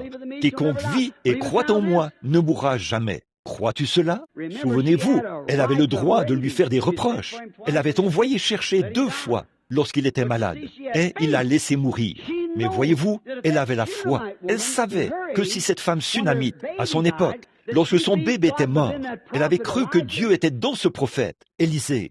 Elle s'est accrochée à Élisée. Elle a dit, comme le Seigneur Dieu est vivant, et que ton âme est vivante, et ne mourra jamais, je ne te quitterai pas. Elle a persévéré. Et Élisée ne savait pas quoi faire. Il est simplement entré dans la pièce. Elle s'est mise à marcher de long large jusqu'à ce que l'Esprit de Dieu, la présence de Dieu vienne. Il s'est étendu sur l'enfant. Ce dernier a éternué 7 fois et est revenu à la vie. Parce que quelqu'un a persévéré. Quelqu'un s'est accroché à la foi pour atteindre l'homme de Dieu. Et elle savait que si Dieu était en Élisée, à combien plus forte raison était-il dans son propre fils? Elle savait. La foi vient de ce qu'on entend, et en présence de Jésus, elle a persévéré. Jésus, semble-t-il, a essayé de la renvoyer lorsqu'il a dit « Il ressuscitera » et tout ceci, et ainsi de suite. Mais elle a persévéré. Elle s'est frayé un chemin à travers tous les critiqueurs qui disaient « Eh bien, où est ce programme de guérison divine dont tu parlais ? C'est où tout ça? Ton frère est mort maintenant, et on l'a enterré là-bas. Le pasteur, quant à lui, a quitté la ville et n'est revenu qu'après sa mort. Mais cela ne lui a pas fait obstacle. À travers tous les critiqueurs, elle s'est frayé un chemin jusqu'à lui. Elle a obtenu ce qu'elle demandait. Tenez, il y a quelque temps ici, je viens de me le rappeler, au tabernacle. Je vois quelques frères du tabernacle assis ici ce soir. Il y avait une dame. J'étais entré dans l'église, et presque tous les soirs, nous avons environ autant de personnes dans nos réunions que nous en avons ici ce soir. Et donc nous étions, ce soir-là, je ne priais pas pour les malades. Et il y avait là une femme qui était venue de la Californie. Elle avait une tumeur, et cette tumeur pesait à elle seule 22 kilos. Alors, on l'avait fait asseoir à l'arrière. On leur avait donc fait savoir qu'on ne priait pas pour les malades ce soir-là. Il était prévu que je vienne simplement pour prêcher, parce que je sortais à peine d'une série de réunions. Et quand je suis sorti par la porte de derrière, 2 des diacres l'avaient poussée dans un fauteuil roulant de l'autre côté du bâtiment. Elle l'avait installée là, à la porte, à l'extérieur du bâtiment. Et lorsque je suis sorti, elle m'a attrapé par la jambe de mon pantalon au moment où je sortais. Elle a dit, « Frère Branham, la seule chose que je vous demande, c'est de poser vos mains sur moi. » Elle a dit, « Ma tumeur disparaîtra. » Et elle était à peu près comme ceci. Environ 6 semaines plus tard, elle est venue à une réunion et a fait venir les sœurs dans la pièce pour l'examiner. Elle n'avait subi aucune opération. Il n'y avait pas la moindre trace de tumeur nulle part. Même si ce n'était pas le soir où on priait pour les malades, elle a persévéré et elle a obtenu ce qu'elle demandait. La foi avait trouvé sa place et s'y était accrochée. Michée, je termine dans un instant. Michée, en présence de 400 sacrificateurs bien formés, des prophètes hébreux, avec tout, on lui a dit, « Viens donc, Michée, tu as été exclu de l'association pastorale d'ici. Mais si tu tiens le même discours que les autres sont en train de tenir, et que tu dis à Akab de monter avec Akab et Josaphat de monter, nous croyons qu'ils vont te réintégrer dans l'association. » Il a dit, « L'Éternel est vivant, je ne dirai que ce qu'il me dira. Ô Dieu, donne-nous davantage de Michée. » Voyez? Alors, il a attendu. Cette nuit-là, la vision est venue. Il a comparé sa vision à la parole, car la parole de Dieu avait dit, au sujet d'Akab, que les chiens lécheraient son sang, comme il en avait été de Naboth. Donc, nous voyons que sa vision concordait parfaitement à la parole.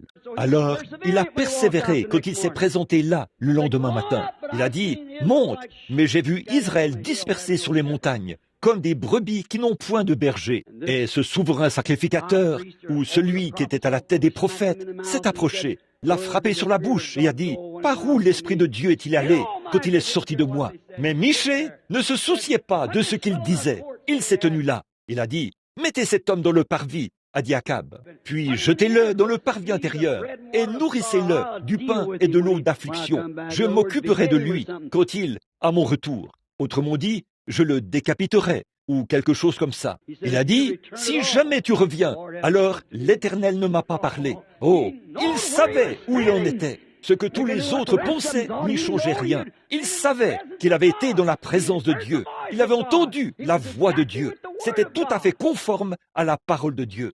C'est ce que nous devrions faire ce soir, alors que nous voyons cette heure où nous vivons et que nous voyons la promesse de ce jour-ci, que la parole de Dieu a promis cela. Peu importe ce que n'importe qui d'autre dit, la parole l'a dit, et Jésus vient pour se faire connaître. Persévérer. L'aveugle que Jésus a caché ou guéri, il ne pouvait pas, il n'était pas capable d'expliquer ou de débattre leur théologie. Mais une chose qu'il savait, c'est qu'il avait persévéré. Son père et sa mère ne pouvaient pas le dire. Ils ont dit, eh bien, nous avons peur d'être exclus de la synagogue. Ils ont dit, interrogez-le lui-même. Il a de l'âge. On lui a dit, qui t'a guéri? Il a dit, un certain Jésus de Nazareth. On lui a dit, donne gloire à Dieu. Et on a dit, nous savons que cet homme est un pécheur. Il a dit, eh bien, s'il est un pécheur ou non, je ne sais pas. Je ne peux pas le dire. Mais a-t-il dit, je sais une chose, c'est que j'étais aveugle et que maintenant je vois. Ils ont dit, nous ne savons d'où est cet homme. Il a dit, c'est étrange ça. Vous êtes censés être les conducteurs de ce jour-ci et savoir tout ce qui touche au domaine spirituel.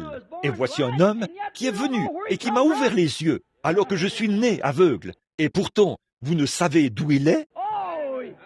Oh, il a persévéré. Rien ne pouvait plus l'affecter. Il avait parlé à Dieu.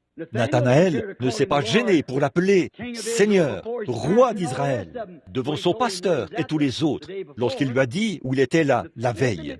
Nathan ne s'en préoccupait pas. La femme au puits ne se préoccupait pas du nombre de personnes qui lui disaient qu'il ne lui était pas permis de dire quoi que ce soit du fait qu'elle était une prostituée. Elle avait rencontré un homme qu'elle attendait depuis qu'elle était une petite fille, puisqu'elle savait que Jésus devait entrer en scène, un prophète. Et elle avait trouvé ce prophète en celui qu'elle avait vu et qui lui avait dit les choses qu'elle avait faites. L'arrêter, je répète, c'était comme une maison en feu par un jour de grand vent. On ne le pouvait pas. Son cœur brûlait de joie et de paix. Elle avait reçu le pardon de ses péchés. Elle avait vu le Messie. Elle avait vu sa présence. Elle avait vu sa parole.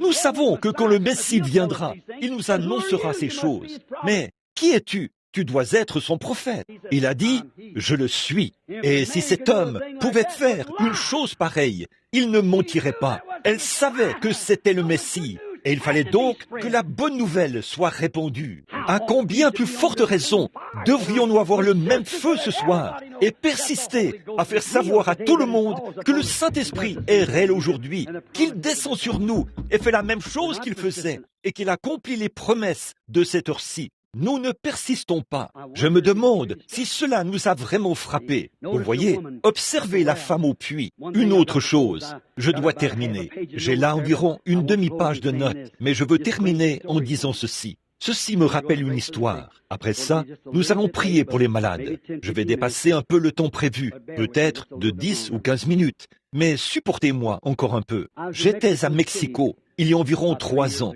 Combien connaissent frère Espinoza? Vous, les hispanophones qui sont ici. Eh bien, je pense que beaucoup d'entre vous le connaissent. Il était mon interprète.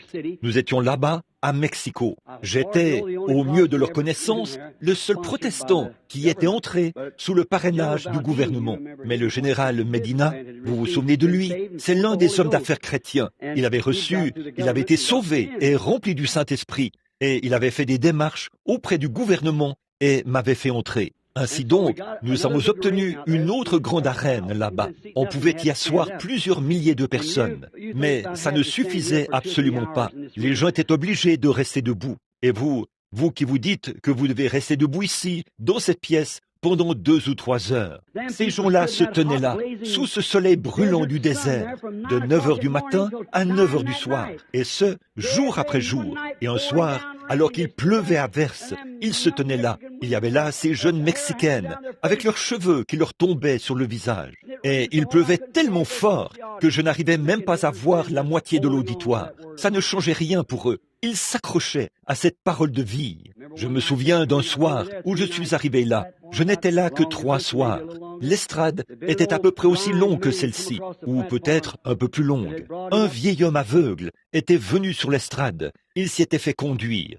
L'homme qui venait me chercher, je l'appelais Mañana, ce qui signifie demain. Il était tellement lent, il n'arrivait jamais à temps. Et, eh bien, il regardait partout et arrivait à n'importe quelle heure. Et moi, je priais, et je l'appelais simplement Mañana. Ainsi donc, on m'avait fait monter par l'arrière de ces grandes murailles, par une échelle, pour ensuite me faire descendre sur une estrade. Frère Jack Moore, combien le connaissent? Bien sûr, je suppose que vous le connaissez, et frère John Charit, et beaucoup d'autres qui sont ici. Ils étaient là, sur l'estrade. Ce soir-là, venant sur l'estrade, Mañana avait distribué les billets, les cartes de prière, mais Billy marchait à ses côtés pour veiller à ce que tout se passe bien. Il pouvait discuter avec eux et leur donner des cartes de prière, mais Billy veillait à ce que les choses se fassent bel et bien correctement, pour voir si l'on vendrait, ou ce qu'il ferait, ou s'il ferait exception de personne, de sorte que tous ceux qui voulaient une carte de prière en aient une. Alors, ce soir-là, quand on appelait les cartes de prière, un vieil homme est venu sur l'estrade, pieds nus, les jambes de son pantalon toutes déchirées, un vieux chapeau à la main, de la corde enroulée autour de cela. Et quand il s'est approché de moi, il était aveugle, et j'ai regardé ce vieil homme, et j'étais là, aussi bien habillé que je le suis ce soir. Quelqu'un m'avait donné un beau complet neuf, et je portais de beaux souliers. Et ce pauvre vieil homme, qui portait une vieille chemise en lambeaux, était tout couvert de poussière. Il était là, complètement aveugle. Ses yeux étaient presque aussi blonds que ma chemise, à cause des cataractes. Et je me suis dit, quelle cruauté de la part de Satan. Ce pauvre vieillard n'avait probablement jamais eu un seul vrai repas de sa vie. L'économie est tellement déséquilibrée là-bas. Et pensez-y maintenant. Disons par exemple que Pedro, Pierre, il est maçon. Il gagne 30 pesos par jour. Mais il lui faudra 4 jours de travail pour pouvoir s'acheter une paire de chaussures. Voyez? Et que dire du petit Pancho ou de Chico, ce petit homme qui travaille et qui ne gagne qu'environ 4 pesos par jour et qui a 4 ou 5 enfants à nourrir. Il va là et se procure des tortillas aux haricots amiba pour les siens. Et ce soir, Martina pourra en avoir un et Chico pourra en avoir un. Mais il y a quelqu'un qui devra se contenter d'un, qui devra s'en passer. Il leur faut économiser une certaine somme pour s'acheter un cierge qu'ils iront brûler pour leurs péchés sur un autel d'or. Voilà ce qui me met dans tous mes états. Donc, voilà, c'est ça. Bon, ce vieil homme se tenait là, et il disait quelque chose en espagnol, et il avait beaucoup de petits chapelets enroulés autour de ses doigts. Et je lui ai dit, enlevez-les, par l'entremise de frère Espinoza. Et je me suis dit, je vais redresser mes épaules. Je peux juste déposer mon veston et lui dire. Et ses épaules sont beaucoup plus larges que les miennes. J'ai mis mes pieds près des siens, en me disant, je pourrais bien me déchausser, sans que personne ne le voie, et lui donner mes chaussures. Mais ses pieds étaient beaucoup plus grands. Et je me suis dit, eh bien, qu'est-ce que je peux bien faire? J'ai pensé, oh Dieu, si vous n'avez pas de compassion pour les gens, il est inutile d'essayer de les servir. Vous devez avoir de la compassion. C'est pour ça qu'il compatissait à nos faiblesses. J'ai simplement mis mon bras autour de lui, comme ceci, et j'ai dit, Père Céleste, si mon papa était vivant, il aurait à peu près cet âge-ci. C'est le papa de quelqu'un. J'étais là comme ça, et je l'ai entendu crier, Gloria a Dios! Ça signifie gloire à Dieu. Vous savez, je l'ai regardé, et ce vieil homme pouvait voir aussi bien que moi. Il marchait de long en large sur l'estrade et faisait toutes sortes de choses. Eh bien, il a bien sûr fallu faire venir les huissiers. Il y avait environ 300 ou 400 huissiers qui étaient là pour les retenir. Puis, ils ont dû me faire remonter à l'aide de la corde. Le lendemain soir, quand je suis arrivé, il y avait des piles hautes comme ça, tout un tas, partout là-bas, de vieux châles, de chapeaux et tout, que les gens avaient déposés là, pour qu'on prie dessus. Comment est-ce qu'ils allaient savoir ce qui appartenait à chacun? Je ne sais pas. Tout ça était empilé là. Et il pleuvait. J'étais en retard. Je suis arrivé là et je venais de commencer à prêcher. La foi est une ferme assurance des choses qu'on espère, une démonstration de celles qu'on ne voit pas. Et frère Espinosa était là, en train d'interpréter. Et Billy est venu. Il m'a tapoté sur l'épaule et a dit, « Papa, il faut que tu fasses quelque chose. » Il a dit, « Mañana a déjà distribué toutes les cartes de prière. » Et il a dit, « Il y a une petite femme là-bas, une petite dame, a-t-il dit. Elle a un bébé mort. Et il est mort ce matin. Vous avez vu l'article publié dans le magazine des hommes d'affaires du plein évangile. Et souvenez-vous, il faut que ce soit authentique pour qu'on puisse l'imprimer. Le médecin doit signer l'attestation qui dit que c'est vrai quand vous mettez ça sous presse. Et il a dit, elle est là-bas, elle a un bébé mort, a-t-il dit. Il est mort ce matin. À ce moment-là, il était environ 21h30. Il a dit, c'était le soir, vers cette heure-ci. Et il a dit, il est mort ce matin. Elle avait passé toute la journée sous cette pluie avec ce bébé. Et elle ne savait pas qu'Espinosa, ou je veux dire, Mañana, distribuait les cartes de prière. Et il a dit, il n'y a plus de cartes de prière. Il a dit, j'ai 40 ou 50 huissiers, mais ils n'arrivent pas à l'éloigner de l'estrade. Il a dit, elle passe entre leurs jambes, les bouscule, leur grimpe sur le dos, et tout, et fait tout pour monter ici. Et j'ai dit, eh bien, je vais te dire quoi faire. J'ai dit, viens ici, frère Mort.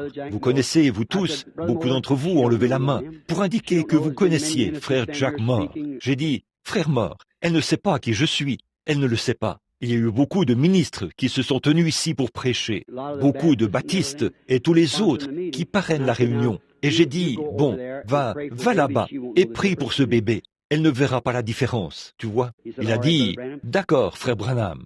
Il s'est mis à descendre de l'estrade et à marcher à peu près comme d'ici jusqu'au mur là-bas. Et je me suis retourné. Les gens n'en savaient rien, puisqu'ils ne comprenaient pas l'anglais. Et j'ai dit, bon, comme je le disais, la foi est une fer. J'ai regardé là devant moi et j'ai vu un petit bébé mexicain sans dents, au visage foncé, qui était assis là, à me sourire. Juste là, devant moi. J'ai dit, attends un instant, frère Mort. J'ai dit, dis à cette petite dame de venir ici. Et Billy a dit, papa, elle n'a pas de carte de prière. J'ai dit, je viens d'avoir une vision, Billy. Alors, ils sont allés chercher la petite dame. La voilà qui arrive en courant, tombe à genoux et se met à crier, Padre, ce qui signifie père. Vous savez, je lui ai demandé de se lever. Par frère Espinosa. Elle tenait le bébé. Elle l'avait recouvert d'une petite couverture à rayures bleues et blanches, qui était complètement trempée. L'eau dégoulinait d'elle, et ses cheveux pondaient. Une jolie petite femme. C'était probablement son premier enfant. Elle était dans la... Elle avait 22 ou 25 ans. Et elle tenait ce petit corps comme ça, une petite forme raide, à peu près longue comme ça, sous ses couvertures. Eh bien, je pensais, ils pensaient tous que je priais juste pour m'en débarrasser, vous savez, pour qu'elle cesse de les importuner. Et j'ai posé mes mains sur ce petit bébé, et j'ai dit, Père Céleste, je ne sais pas si c'est ce bébé-là, mais j'ai une vision, il y a quelques instants, et j'ai vu un petit Mexicain qui avait l'air d'un petit bébé au visage foncé et qui souriait. Et j'ai dit, on n'interprète pas la prière, vous savez. Et j'ai dit, je l'ai vu sourire. J'ai simplement posé mes mains sur lui, comme ceci, au nom de Jésus-Christ, pour prier. Et le petit bébé a donné un coup de pied et s'est mis à pleurer aussi fort qu'il s'est donc mis à hurler. Et j'ai dit, frère Espinosa, ne consignez pas cela maintenant. Envoyez quelqu'un avec elle et ce bébé pour qu'ils aillent chez le médecin. Et ce soir-là, ils ont appelé le médecin. Le médecin a signé une attestation qui disait que le bébé était mort d'une pneumonie. Ce matin-là, à son hôpital, ou dans son bureau, à 9 heures. Et voilà qu'il était environ 10 heures du soir, alors qu'il était mort depuis ce matin-là. Et maintenant, il était revenu à la vie. Et il est vivant aujourd'hui pour la gloire de Dieu. Pourquoi elle a persisté autant que cette petite syrophénicienne l'était ici, dont nous parlons ce soir? Cela montre que Dieu est toujours le même, hier, aujourd'hui et éternellement. En fait, qu'est-ce qui s'était passé? Elle avait entendu parler de ce vieil homme aveugle. Elle était de foi catholique. Ils sont tous catholiques. En fait, quand vous naissez au Mexique, vous êtes automatiquement catholique. Ainsi donc, ces gens qui étaient là avaient vu ce vieil homme aveugle rendre son témoignage dans la rue. Elle Ils en avaient entendu parler. Cette femme n'avait jamais vu un miracle, mais elle savait que si Dieu pouvait redonner la vue à un aveugle, il était capable de ramener son bébé à la vie, parce que c'était le même Jésus-Christ. Elle ferait que parfois, les pentecôtistes se sentent petits, et c'est vrai, avec une telle foi, parce qu'elle a persisté, car elle savait que seul Dieu pouvait rendre la vue. Et si c'était Dieu qui pouvait tenir sa parole et rendre la vue, il pouvait aussi ressusciter les morts. Et il l'a fait, parce qu'elle a persisté. Si j'étais resté là un soir de plus, peut-être qu'elle, ce soir-là, c'était le soir pour elle. Et nous, ce soir, mes amis, ne serons-nous pas persévérants? Ne pouvons-nous pas nous frayer un chemin à travers ces sombres bardeaux mystiques et accepter Jésus-Christ comme notre guérisseur? Ne pouvez-vous pas le faire? Prions. Seigneur Jésus, ô Dieu, je ne sais pas quoi dire de plus. Je te prie, ô Dieu, devrais-je former une petite ligne de prière, Père? Et peut-être que tu montreras aux gens que tu feras quelque chose exactement comme tu l'avais fait avant ta mort et ton ensevelissement. Qu'en ce jour et à cette heure-ci, où il y a peut-être des nouveaux venus ici, nous puissions voir que tu es toujours le même, hier, aujourd'hui et éternellement, et que tu tiens ta parole.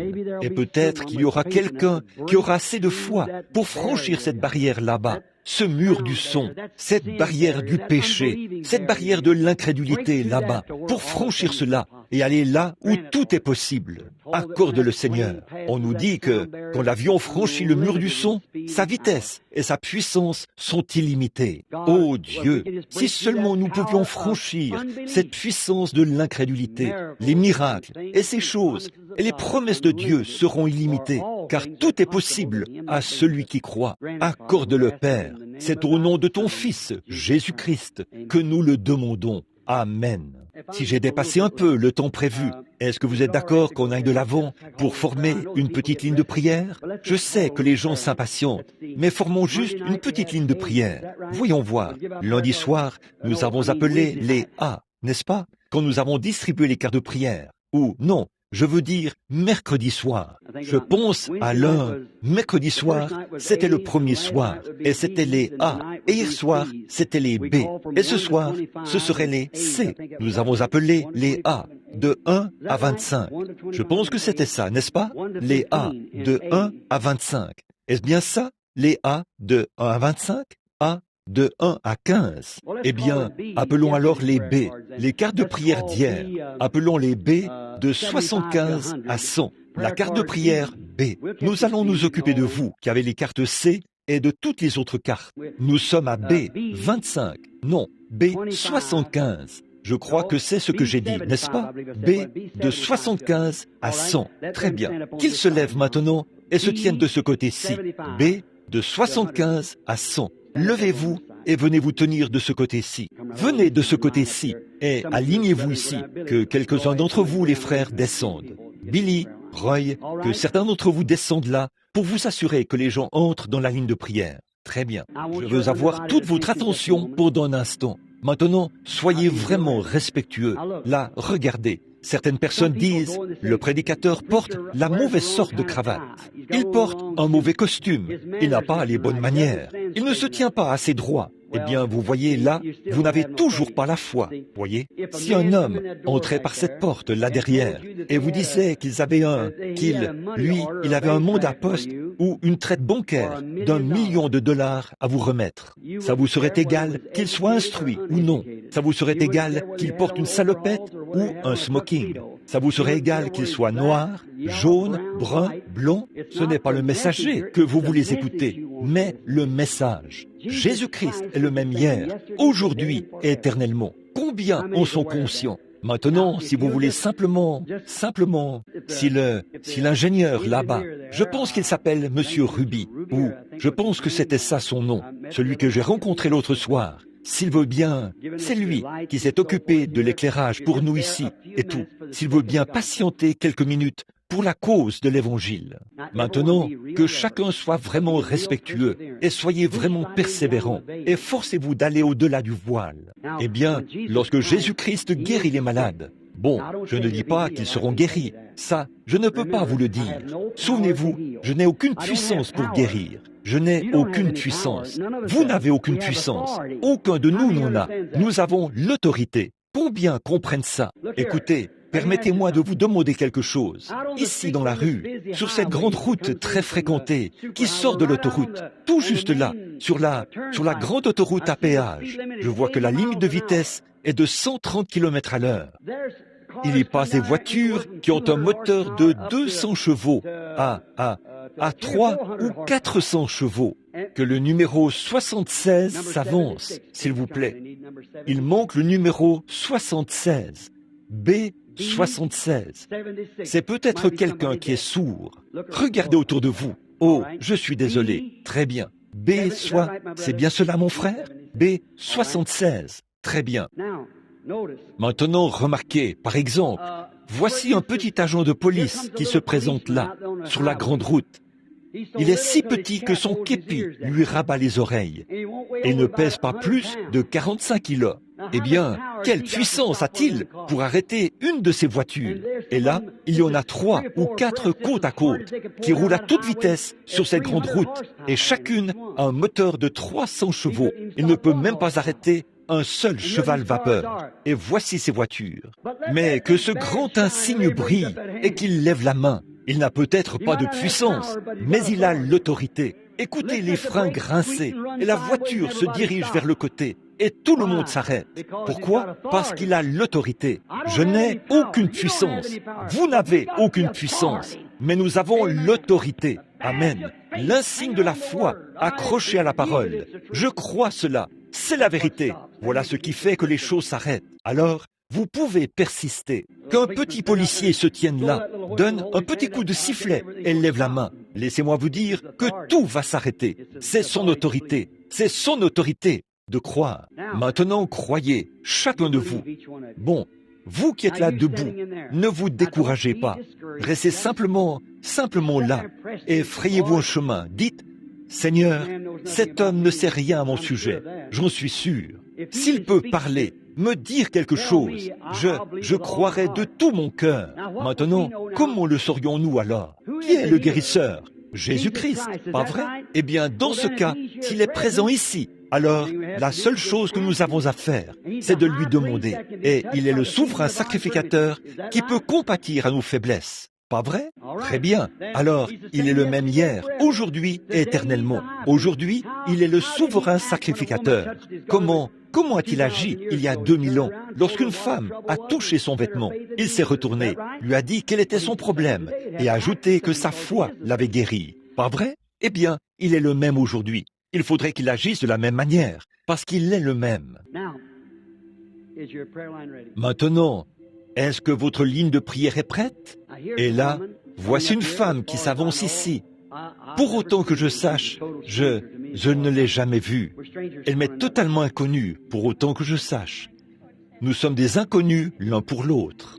Elle dit qu'elle a assisté à mes réunions en 47 et en 53, mais de 51 à 53. Mais pour ce qui est de vous connaître, je ne vous connais pas. Non, vous voyez, disons que si je vous rencontrais dans 1 ou 2 semaines, probablement que je ne vous reconnaîtrai jamais. Beaucoup de gens ont assisté aux réunions, des dizaines de milliers depuis lors, voyez-vous, et je ne les reconnaîtrai pas. Mais quant à ce que je veux dire, est-ce que me connaissez-vous? Vous me connaissez parce que vous avez assisté aux réunions. Mais pour ce qui est de moi vous connaître, ou de savoir quel est votre problème, ou ce que vous avez fait entre-temps, ou avant ce temps-là, ou ce que vous avez l'intention de faire, bien sûr, je ne le saurais pas. Non. Mais là, pour ne pas nous attarder longtemps sur chaque personne, pour essayer de... L'autre soir, je me suis arrêté avant. Je n'avais pas vu.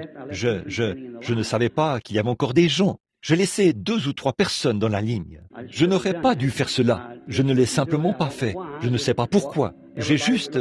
Eh bien, tout le monde, on aurait dit que c'était le point culminant du moment. On ne veut pas dorloter les gens. Ce qu'on veut, c'est que les gens soient assez robustes pour s'élever et saisir ce qu'on leur dit. Vous voyez? Et là, ils sont guéris. Sinon, eh bien, ils ne sont pas guéris. Maintenant, cette dame que voici, c'est la première fois que nous nous rencontrons. Bon, s'il est le même hier, aujourd'hui, éternellement, eh bien, s'il se tenait ici, vêtu de ce complet qu'il m'a donné, par quelqu'un de bien qui m'a donné ce complet. Eh bien, s'il se tenait ici, vêtu de ce complet, pourrait-il vous guérir? Non, non, il l'a déjà fait. Voyez-vous, il était blessé pour nos péchés. Il ne pourrait pas vous guérir.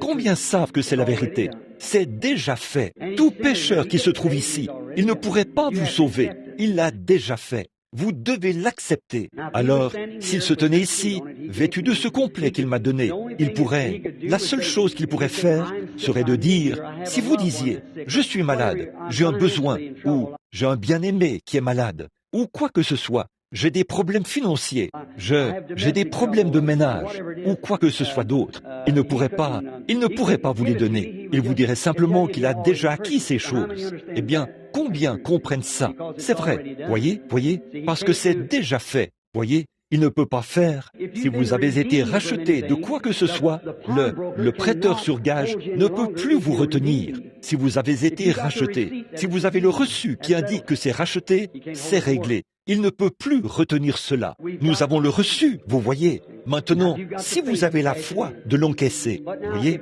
ainsi donc, s'il se tenait ici, alors que je fonde toute ma campagne sur le fait qu'il est le même hier, aujourd'hui et éternellement, il saurait quel est votre problème. Et c'est certain que cela, comme moi, je ne le sais pas, cela permettrait de dire avec certitude qu'il faut que ce soit lui. Il faudrait que ce soit une puissance. Une puissance. Tout dépend de ce que vous pensez que sera cette puissance. En effet, vous savez que je ne vous connais pas, humainement parlant, et il faudrait que ce soit une puissance. Et si vous croyez que c'est lui, et si vous ne croyez pas que c'est lui, bien sûr, vous ne devriez pas vous tenir ici. Mais si vous croyez effectivement que c'est lui, et alors s'il pouvait vous dire ce que vous avez fait, ou ce pourquoi vous êtes ici, ou quelque chose, cela ferait augmenter votre foi, n'est-ce pas? Est-ce que ça ferait augmenter la vôtre dans l'auditoire? Alors, voici ma main. Pour autant que je sache, je n'ai jamais vu cette femme de ma vie, seulement quelques personnes dans l'auditoire, ou peut-être qu'elle était dans la ligne de prière, ou quelque chose comme ça. Il y a des années et des années. Je ne me souviens pas du tout d'elle. Non. Toutefois, que le Seigneur m'aide maintenant. En tant que don, vous voyez, c'est comme ces ministres qui sont ici. Vous le savez déjà. Si vous m'avez entendu prêcher, je ne suis pas un prédicateur. Je n'ai pas d'instruction. Je ne saurais prétendre être un prédicateur. Mais il y a ici des hommes qui sont plus aptes à le faire que moi. Mais mon don vient de Dieu, parce que je l'aime. Et je crois ceci, que les dons et les appels sont sans repentir. Ils sont prédestinés par Dieu. Ils sont là, dans chaque génération. Et mon rôle là-dedans, quant à cette parole, c'est de la faire vivre de nouveau et devenir cette parole qui discerne et qui connaît. Ça, c'est prophétique. C'est ce qui a été promis pour ce jour-ci, dans Malachie 4. Et c'est ce qui fait que nous sommes parfaitement dans le dernier jour. Maintenant, si le Seigneur Jésus me dit quel est votre problème, croirez-vous que je suis son prophète ou son serviteur? Puisse-t-il l'accorder? Vous souffrez d'une affection cutanée. Il y a quelque chose qui ne va pas avec votre peau. C'est vrai. Alors, si c'est exact, levez la main. Voyez? Alors, maintenant, je ne cesse de ressentir ceci venant de l'auditoire. Quelqu'un a dit, il a deviné cela. Eh bien, attendez un instant. Madame, je n'ai pas deviné cela. Certains, vous voyez, vous ne pouvez pas cacher une pensée en ce moment. Vous voyez? Parce qu'il est ici maintenant. Et je prends tout esprit qui est ici sous mon contrôle, au nom de Jésus-Christ. Vous voyez, pour la gloire de Dieu. Je n'ai pas deviné cela. C'est un état de nervosité. Vous souffrez de nervosité, cela vous affecte. Vous priez pour un être cher. C'est une femme. C'est votre belle-fille. Et elle souffre d'épilepsie. C'est vrai. Eh bien ça, je ne l'ai pas deviné. Très bien. Croyez-le tout simplement. Croyez-le de tout votre cœur. Et il vous sera fait selon votre foi. Je le crois. Je le croirai. Si vous le croyez, ce sera le cas. Vous voyez, je ne peux pas la délivrer de cela par ma foi. C'est par sa foi à elle qu'elle doit l'obtenir. Voyez, vous comprenez. Bonsoir. Je viens de perdre ma mère. Ça fait environ 2 ans. Et lorsque je vous ai vu avancer comme ça m'a rappelé des souvenirs. Ne serais-je pas quelqu'un d'horrible si je me tenais ici pour représenter Jésus-Christ et que je sois un imposteur? Ce serait horrible que je fasse une chose pareille. Mais je ne suis pas un imposteur, je suis son serviteur. Et si Dieu, dans sa grâce, me permettait de savoir quelque chose à votre sujet, eh bien, vous croirez que ça vient de Dieu? Maintenant, pour que les gens comprennent, écoutez, voyez, ce seul discernement, c'était plus que si j'avais prêché jusqu'à minuit. Jésus a dit, « Je sens qu'une force est sortie. » Si c'est l'effet que cela a fait au Fils de Dieu, à combien plus forte raison ce sera le cas pour moi, un pécheur. Voyez, Daniel a eu une vision et il a eu la tête troublée pendant de nombreux jours. Combien savent cela? Certainement. Voyez, vous ne vous rendez pas compte de la grâce que Dieu nous accorde. Maintenant, cette dame souffre d'un problème à l'estomac. C'est dans votre estomac. Je vous vois vous retirer de la table. Et c'est provoqué par un état de nervosité qui affecte votre estomac de la sorte. Ça fait qu'il est impossible de digérer la nourriture. En réalité, c'est un ulcère à l'estomac. C'est logé dans votre estomac. Et vous croyez que Dieu guérira cela pour vous?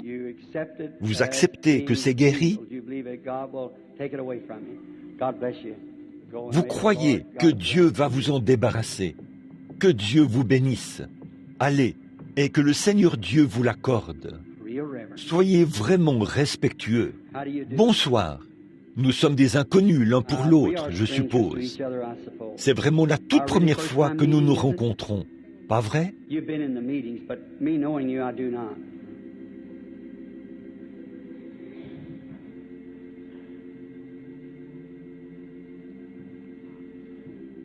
Vous avez assisté à des réunions, mais pour ce qui est de vous connaître, je ne vous connais pas. Vous aviez une requête pour vous-même. Si vous croyez, cette arthrite vous quittera. Oui. Elle était assise là, la tête inclinée, et elle priait. Cela vous quittera si vous croyez. Votre mari, croyez-vous que Dieu peut me révéler quel est son problème? Croyez-vous que Dieu peut me le dire? Vous étiez tellement heureux de savoir qu'elle allait en guérir. Vous souffrez de la prostate. Levez la main. Je ne les ai jamais vus de ma vie. Dites-moi ce qu'ils ont touché. Posez-vous simplement cette question. Qu'est-ce qu'ils ont touché? Ils ne m'ont pas touché. Ils sont à 9 mètres de moi. Mais ils ont touché ce souverain sacrificateur. Si je vous suis inconnu, faites signe de la main comme ceci. Vous deux qui êtes assis ici, faites signe de la main comme ceci, si je vous suis inconnu. Voyez? Vous étiez simplement assis là, et la dame priait, voyez-vous? Et lui, qui est ici, il s'est tourné exactement comme il l'a fait dans la Bible. Ce n'est pas moi qui me suis tourné, c'est lui qui m'a tourné. Regardez, je ne connais pas ces choses. C'est exactement comme ce microphone. Il est complètement silencieux, si rien ne parle à travers lui. Mais vous pouvez m'entendre à travers ce microphone, pas vrai? Mais le microphone ne peut pas parler de lui-même. Il n'a pas de voix. Je ne connais pas ces gens. Ne pouvez-vous pas vous rendre compte que c'est la présence de Dieu qui utilise ça pour vous montrer sa présence? Frayez-vous un chemin. Maintenant, nous sommes des inconnus l'un pour l'autre. Vous êtes plus jeune que moi. Nous sommes probablement nés à des années d'intervalle. Il y a des kilomètres l'un de l'autre. Et voici que nous nous rencontrons pour la première fois. Alors, quand cela s'est déplacé vers là-bas, je ne pouvais que suivre. C'est une lumière. Je l'observe. Vous voyez, le Saint-Esprit est une lumière. Ça, nous le savons. Mais si le Seigneur Jésus m'aide à savoir quel est votre problème, croirez-vous que je suis son serviteur? Et saurez-vous que ce n'est pas moi, mais que c'est lui? Je ne suis que son serviteur, tout comme ce microphone. Bon, cette chaire-ci fait partie du mobilier de la maison, mais elle n'a pas été conçue pour parler. Elle sert à retenir ma Bible. Le microphone ne peut pas servir à retenir ma Bible. Il porte ma voix. Eh bien, il y a différents dons dans l'Église. Certains, c'est sa voix. Certains, c'est une vision. Certains, ce sont d'autres choses qu'ils font. Mais moi, c'est juste par vision, en tant que son serviteur. Maintenant, si Dieu me fait savoir quel est votre problème, ce pourquoi vous êtes ici, vous me croirez, et vous croirez que c'est la parole de Dieu. Vous souffrez d'une infection. Cette infection est dans votre peau. Vous voyez ça? Elle sait si c'est la vérité ou pas. Voyez? Alors, plus vous lui parleriez, plus des choses seraient dites. C'est une personne très bien. Au fait, regardez ici un instant. Et les autres, veuillez les faire avancer un peu plus rapidement. Parlons encore quelques minutes, vu que vous êtes une si gentille personne. Eh bien, vous savez que quelque chose vous est arrivé. Maintenant, il y a une lumière entre vous et moi. En avez-vous déjà vu la photo? C'est tout juste entre vous et moi. Je vous regarde à travers cette lumière. Voyez, vous croyez que Dieu peut me dire qui vous êtes? Il a dit à Simon qui il était. Combien croient cela maintenant? Nous voici les mains levées. Nous sommes de parfaits inconnus.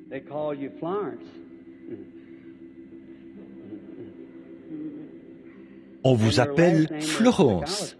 Et votre nom de famille est McAllister. Croyez-vous que Dieu peut me dire d'où vous venez? Vous n'êtes pas d'ici. Vous êtes d'un endroit appelé Lawrence, dans le Kansas. C'est exact. Maintenant, retournez là-bas. Jésus-Christ vous rétablit. Ah oui. Ayez foi en Dieu. Voyez? Vous voyez ce qu'il en est? Maintenant, s'il vous plaît, soyez respectueux. Ne vous déplacez pas. Vous voyez? Ne vous déplacez pas. Dieu guérit le diabète. Croyez-vous cela? Croyez-vous qu'il vous guérira? Allez et dites « Merci Seigneur ». Croyez-le de tout votre cœur et vous serez guéri. Croyez-vous que Dieu peut guérir ce problème gynécologique que vous avez? Alors, continuez simplement votre chemin en disant « Merci Seigneur, je le crois de tout mon cœur ». Très bien, que la dame approche. Vous avez un problème gynécologique et vous avez aussi le diabète. Croyez-vous que Dieu va vous rétablir? Continuez simplement à marcher en disant « Merci Seigneur ». Et croyez-le de tout votre cœur maintenant. Venez. La nervosité provoque des maux d'estomac. Croyez-vous que vous pourriez manger votre souper maintenant? Allez, en disant « Merci Seigneur ». Mangez votre souper et croyez de tout votre cœur. Dieu guérit les problèmes cardiaques. Croyez-vous qu'il guérira vos problèmes cardiaques? Très bien. Allez, et croyez cela, et il le fera. Voyez-vous, si vous croyez, et si je ne vous disais rien, juste pour montrer la foi que je crois que vous avez, que je vous imposerai simplement les mains, croyez-vous que vous vous rétabliriez? Venez, vous étiez déjà guéri quand vous êtes descendu de là-haut avec ça. C'est vrai, de toute façon. Venez. Évidemment, tout le monde voit que cette femme boite, et ça a été le cas toute sa vie. Mais une autre chose que vous avez, c'est ce mal d'estomac qui vous affecte et que vous voulez continuer simplement à marcher. Dites « Merci Seigneur ». Croyez de tout votre cœur, allez et croyez cela. Croyez-vous que Dieu guérira cette arthrite, qu'il vous rétablira et que vous rentrerez chez vous? Allez et croyez-le de tout votre cœur. Combien dans l'auditoire croient? Vous tous? Voici un homme qui est assis juste ici et qui me regarde. Ici, ne voyez-vous pas cette lumière qui est suspendue au-dessus de cet homme juste ici? En réalité, ce qui l'inquiète, c'est un problème de surpoids. C'est exact. Levez la main si c'est le cas. Croyez-vous que Dieu vous guérira? C'est votre femme qui est assise là, à côté de vous. Croyez-vous que Dieu peut me dire quel est son problème? Croyez-vous? Croirez-vous, madame? Vous croyez que je suis son prophète, son serviteur? Quand on dit prophète, cela aveugle les gens. Croyez-vous que je suis son serviteur? Vous croyez que Dieu peut me dire quel est votre problème? L'hypertension. Croyez de tout votre cœur maintenant, et cela vous quittera, parce que vous croyez. Ce jeune homme de couleur qui est assis là, au bout de la rangée, et qui regarde attentivement. Qu'en pensez-vous, monsieur? Croyez-vous que c'est de Dieu, vous qui êtes assis là? Vous fixiez sur moi un regard tellement plein de sincérité. Je ne vous connais pas, vous m'êtes inconnu, mais vous souffrez d'un problème. Croyez-vous que Dieu peut me dire ce que c'est? Vous le croyez? C'est une allergie. C'est exact. Croyez-vous que Dieu va vous guérir? Une chose importante à votre sujet, c'est ceci. L'un de vos plus grands problèmes, c'est que vous êtes rétrograde. Vous voulez vraiment revenir à Dieu. Si c'est vrai, levez la main, puis venez ici. Vos péchés vous sont pardonnés, mon frère. Vous dites, comment savez-vous cela? C'est par la même personne qui m'a dit ce qui n'allait pas chez lui. Combien ici veulent que leurs péchés soient pardonnés? Voulez-vous vous lever? Vous voulez que vos péchés soient pardonnés? Je veux simplement voir si vous êtes assez honnête pour le faire. Merci. Je me demande si vous voudriez bien vous avancer et vous tenir ici, près de cet homme qui vient d'être pardonné, pour dire « Je veux que mes péchés soient pardonnés. Je suis honnête à ce sujet. » Vous ne pouvez pas. Voyons, il y en a plus que cela ici. Là, si le discernement discerne la maladie et les afflictions, il discerne aussi le péché. Ça, vous le savez. Comment aurais-je su que cet homme était un pécheur? C'est ça. Venez et avancez ici. Nous, voulez-vous le faire juste un instant? Venez vous tenir ici un instant pour dire « Je veux être pardonné, frère. Je veux que Dieu me pardonne mes fautes. Je suis conscient que je suis dans sa présence. Je ne me soucie pas de ce que mes voisins pensent. Je viens de toute façon. Je persévère. Je veux être sauvé ce soir. Je crois en Dieu. Je veux venir tout de suite pour que tous mes péchés soient lavés. Est-ce que je peux demander au ministre de s'avancer? Combien de ministres ici croient que ces gens ont le droit d'être sauvés par la grâce de Dieu? Je veux que chaque ministre qui croit cela vienne se tenir près de ces gens-ci maintenant, pendant que nous prions. Chaque ministre qui s'intéresse aux âmes perdues. Je ne pensais pas que j'allais faire ceci, mais je me garde bien de désobéir à sa voix. Il m'a dit de faire ceci. Il se peut que ce soit leur dernière occasion. Je ne sais pas. Combien savent que c'est ce qu'il a fait quand il était ici, sur la terre? Alors, c'est forcément lui, de nouveau. Il est impossible qu'un homme, qu'aucun être humain puisse faire ce genre de choses. Nous sommes dans sa présence. Et ici, ce soir, nous le voyons faire. Quand j'aurai été élevé, j'attirerai tous les hommes à moi. Voyez, nous le voyons ici faire la même chose qu'il faisait quand il était ici, sur la terre. Ne pouvons-nous pas persévérer maintenant? Frayez-vous un chemin. Qu'est-ce qui nous a poussés à venir ici? Qu'est-ce qui est à l'origine de tout ceci? De toute façon, c'est Dieu. Ne croyez-vous pas cela? Je veux que chacun de vous, les frères dans le ministère, vous avanciez et posiez la main sur l'une de ces personnes qui sont en train de se confesser. Maintenant, mon cher frère, ma chère sœur, vous qui vous confessez à l'autel, qu'est-ce qui vous a poussé à venir? Vous n'êtes pas venu par votre propre force. Vous venez parce que quelque chose vous a convaincu que vous aviez tort. Vous voulez être pardonné quand vous avez vu ce pauvre jeune homme de couleur, ce jeune Éthiopien qui se tient là, qui s'était éloigné de Dieu et que le Saint-Esprit a révélé qu'il était un pécheur. Ce n'est pas en se servant de mes lèvres que ce même Saint-Esprit vous a appelé à vous avancer, mais il vous a appelé. Et vous voici ce soir, debout comme ce jeune homme. Confessez vos péchés maintenant devant Dieu. Croyez-le de tout votre cœur et il pardonnera chaque péché que vous avez commis. Et vous ramènera ce soir sur la base de votre confession et de votre communion fraternelle. Il le fera, pourvu que vous croyez en lui. Maintenant, courbons la tête, partout dans l'auditoire, et que tout le monde soit très respectueux. Maintenant, prions, que chacun de vous confesse ses péchés. Il est ici, le Saint-Esprit est ici. C'est lui qui appelle.